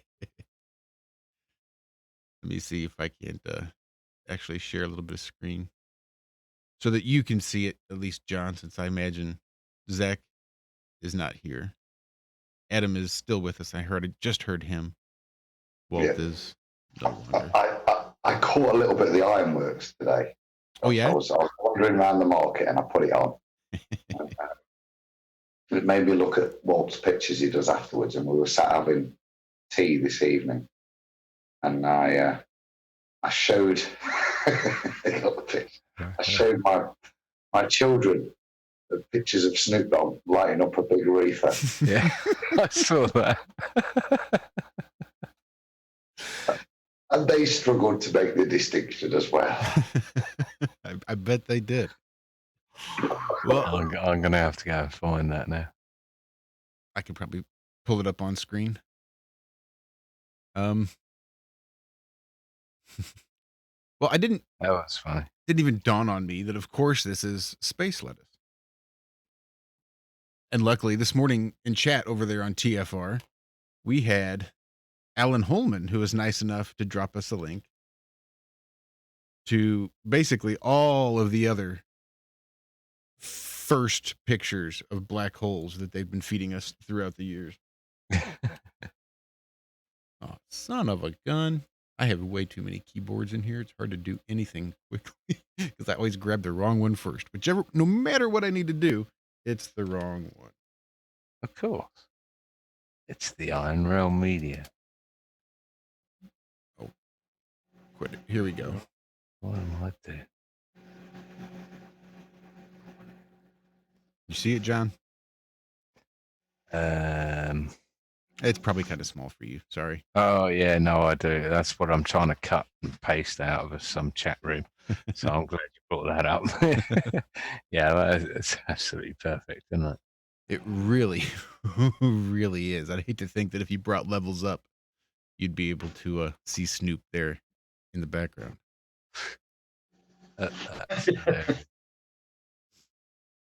So here's we'll have to get Paul on the plane on that. It needs a bit of photo analysis. Is Snoop Dogg hanging around behind that globe? It's got to be an album cover or something, hasn't it? Black Sun. Look at that, Black Sun. I wish Walter could do it. We could have Walt check it out, but they banned him from the site. What site is it? I think it was FOTOFORENSICS Photo Forensics, I believe. Oh, that's right. Yeah, the photo forensic site. Yeah, banned him. Pretty sure that's right. And the core of the galaxy doesn't seem to have a black hole, though, does it? Is that Bar Allen? Well, yeah, that's what I was getting ready to share with everybody else. There's a bunch of other ones. So black holes are really, really bright now. Even though light can't escape them, or you'd never be able to image a black hole because it's just impossible to. It would just be black, surely, hence its name. Right? No light, but black hole. But now it's like raging fire hole. Yeah, I knew her back in high school. A ring of fire. So here we are. Here's just a bunch of real photos of black holes going actually quite a ways back. But yeah, that's a good one. Here's a really super massive black hole at the heart of NGC 1277. Look at all that light coming out of that super massive black hole.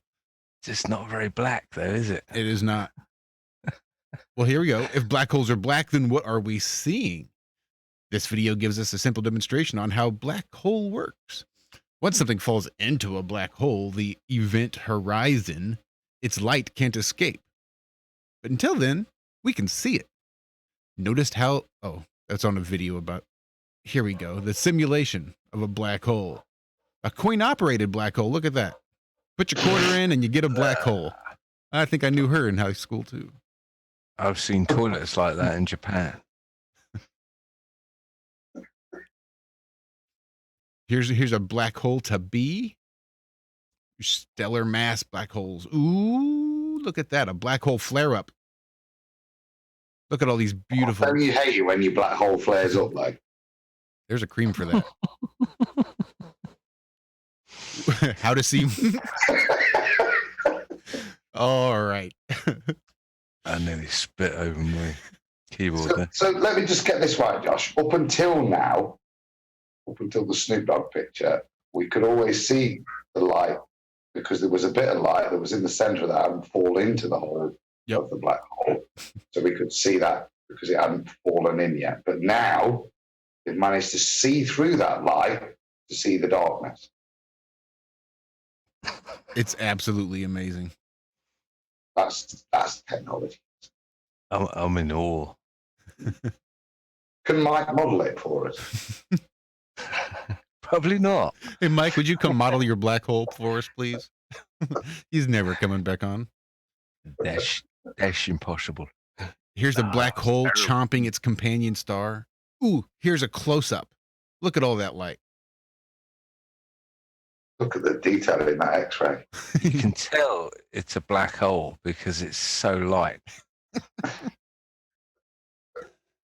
Oh, that's a good one. That's NGC 4261. That's pretty. Wow, that's black. Whoa, there we go. Black hole. These are all the stars orbiting the center of the Milky Way because, you know, black hole at the center of the Milky Way. That's why they're orbiting. X-ray flare of the Milky Way's black hole. Yeah, we're going to have to put an 18 on this now. We're showing the Milky Way's black hole. Not good. Look, visible light jet from the black hole in M87. Uh-huh. That Hold on. I buy it. Look, I'm 2 seconds away from calling this a spinny space pair. Based on this picture alone. Obviously, it's a ball. Look. That's visible light jet from a black hole in M87. Stir. 8 inches per mile squared, baby. Visible light jet from my black hole. Stop it.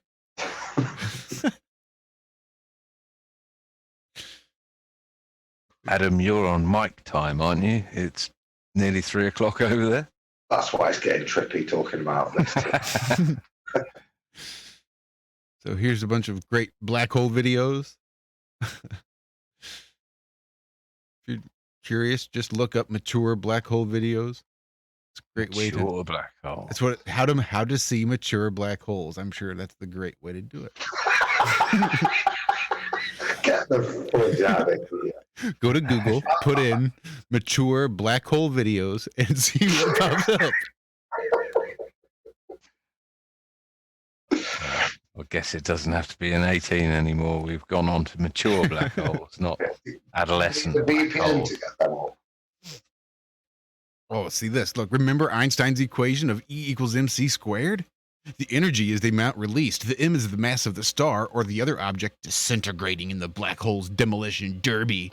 C is the speed of light, which is 670,616,629. It's a lot of sixes. Miles per hour. Remember how much energy the Hiroshima bomb released, converting just a minute amount of matter into energy? A sun's mass compared to a bomb-sized chunk of plutonium is, well, inconceivable. No wonder the resulting explosions flare so brightly. See? The flares. As far as I remember, E equals mc squared is actually wrong, and it should be E is proportional to mc squared. But what do I know? Especially this time of night. Especially this time of night. On that note, you know what's coming. I'm going to lurk. I'm going to quit out and start some serious drinking. See you later. All right. You enjoy. Make sure to follow It's up been with a plenty of water. fantastic night. Really enjoyed it. It has been a good one. Go out there and shoot the moon, John. Shout out to Zach, Fallen Heroes, Rob, Useless Bastards. Well done, Adam, for turning up all the way from Italy. And Mike, just unbelievable. Welcome anytime. So, yeah. Adios. All right, John. Have a great rest of your weekend. Love you. And yeah, it was a hell of a show. Hell of a show. I don't really have much of anything else. Oh, Turns out Israel crashed into the moon. So they're That was the greatest plan, wasn't it? Wasn't that just the best plan ever? Just so that you can no longer deny moon landings, because if you do, you're anti-Semitic now. aren't you? that's it. Perfect. You're anti-Semite because you're denying their washing machine crashed into the moon.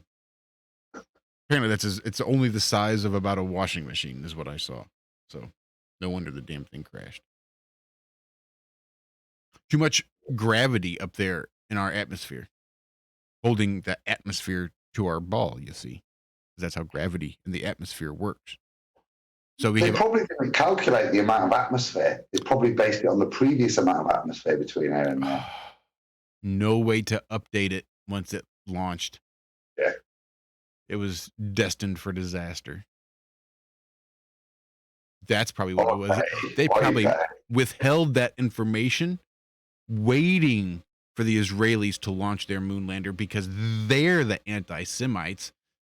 This has been Werner von Braun's SS plot since the beginning, was to make sure that Israel, the Jews, crashed their washing machine-sized lunar lander into the moon without ever having successfully landed it. Conspiracy confirmed.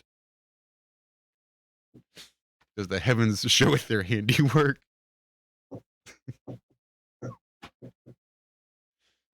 I think that covers it. I don't think I have anything else. Next week should be another good show. One that isn't done often enough. One that I've not ever really seen before myself. So it should be extra special for me. But next week, we're going to have Miss Cammie Nodell coming on. And if you thought this week was just jam-packed full of information, I think next week's going to be just as full. I think we might get a little bit of woo-woo. Might touch on some things that I have never even considered. So I'll probably need to have a drink next to me. It's not something I ever do. But I think that when the information Cammie's going to bring may drive me to drink. Let's see. It seems like we had some guests lined up for the Ironworks, but I'll be damned if I remember what they are. So with that, I think I'll just play a little commercial, a little outro with Travis and Red Hen Radio. Unless you got anything, Adam? Other than just to wish you all a good evening and good to catch up with you, Josh. You too. I'm glad you're enjoying your time. I just heard my sister is planning a trip, I think next year, out that way. So it looks like everybody's going to Italy but me. Gotta get that passport. Oh, all right. Yeah, fuck that. Get me some tobacco if you go. Go away. I will definitely get you some tobacco. If I'm there, I'm going to have to somehow track you down, measure your forearms, something.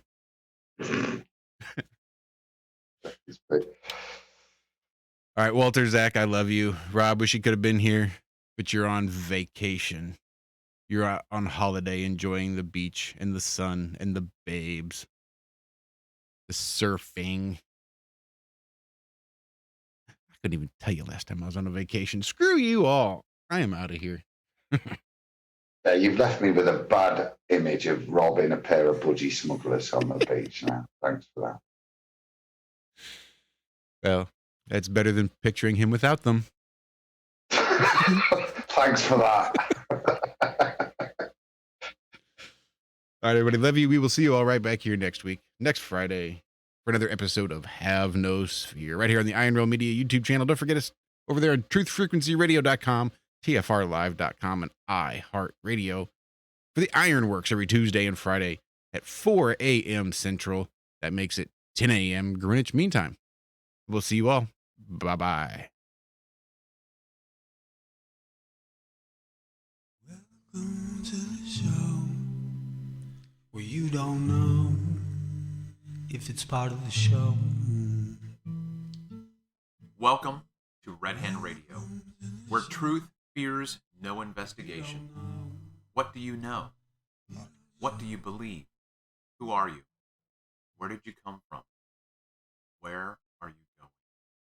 How will you determine the way? What you think is news for you is only and absolutely propaganda. It's spin. There is no news for you. Only misdirection and disinformation. Join us here at Red Hen Radio as we discover how to squint when what we see isn't what ought to be. Because truth is not counterintuitive. Reading between the lines of the story you were just fed. I'm your host, Travis Finley. Welcome to the show. Do you know that you're part of the show? Well, you don't know if it's part of the show. Fears the mighty killer. Fears the little death. This is Uncle Walt from the Ironworks. Josh, Corey, and I have chosen to look at life with no Jesus, I no scared fear of the myself. unknown. No fear of questions about the supposedly well-known. No fear of ridicule for thinking outside the familiar fool's lines. No fear of the boot on the neck of those refusing the party line. No fear of taking on those so convinced of their beliefs they would sooner drink the Kool-Aid than believe they've been fools made. In this world filled with me too, cattle think, can truth's protective layers be peeled back to show the tender, juicy pink? Are we all just grist for the mill? Souls sold against our will, or is that just how it feels? When you're filled to the rim with trivialities so fear-filled and grim, break clear of the fear. Right here, Tuesdays and Fridays at 2 a.m. on TFR. Josh and I and you will hammer out the impurities of technology-driven groupthink, fold in a dash of logic, and quench it all with a bit of absurdity. The Ironworks. Break clear of the fear.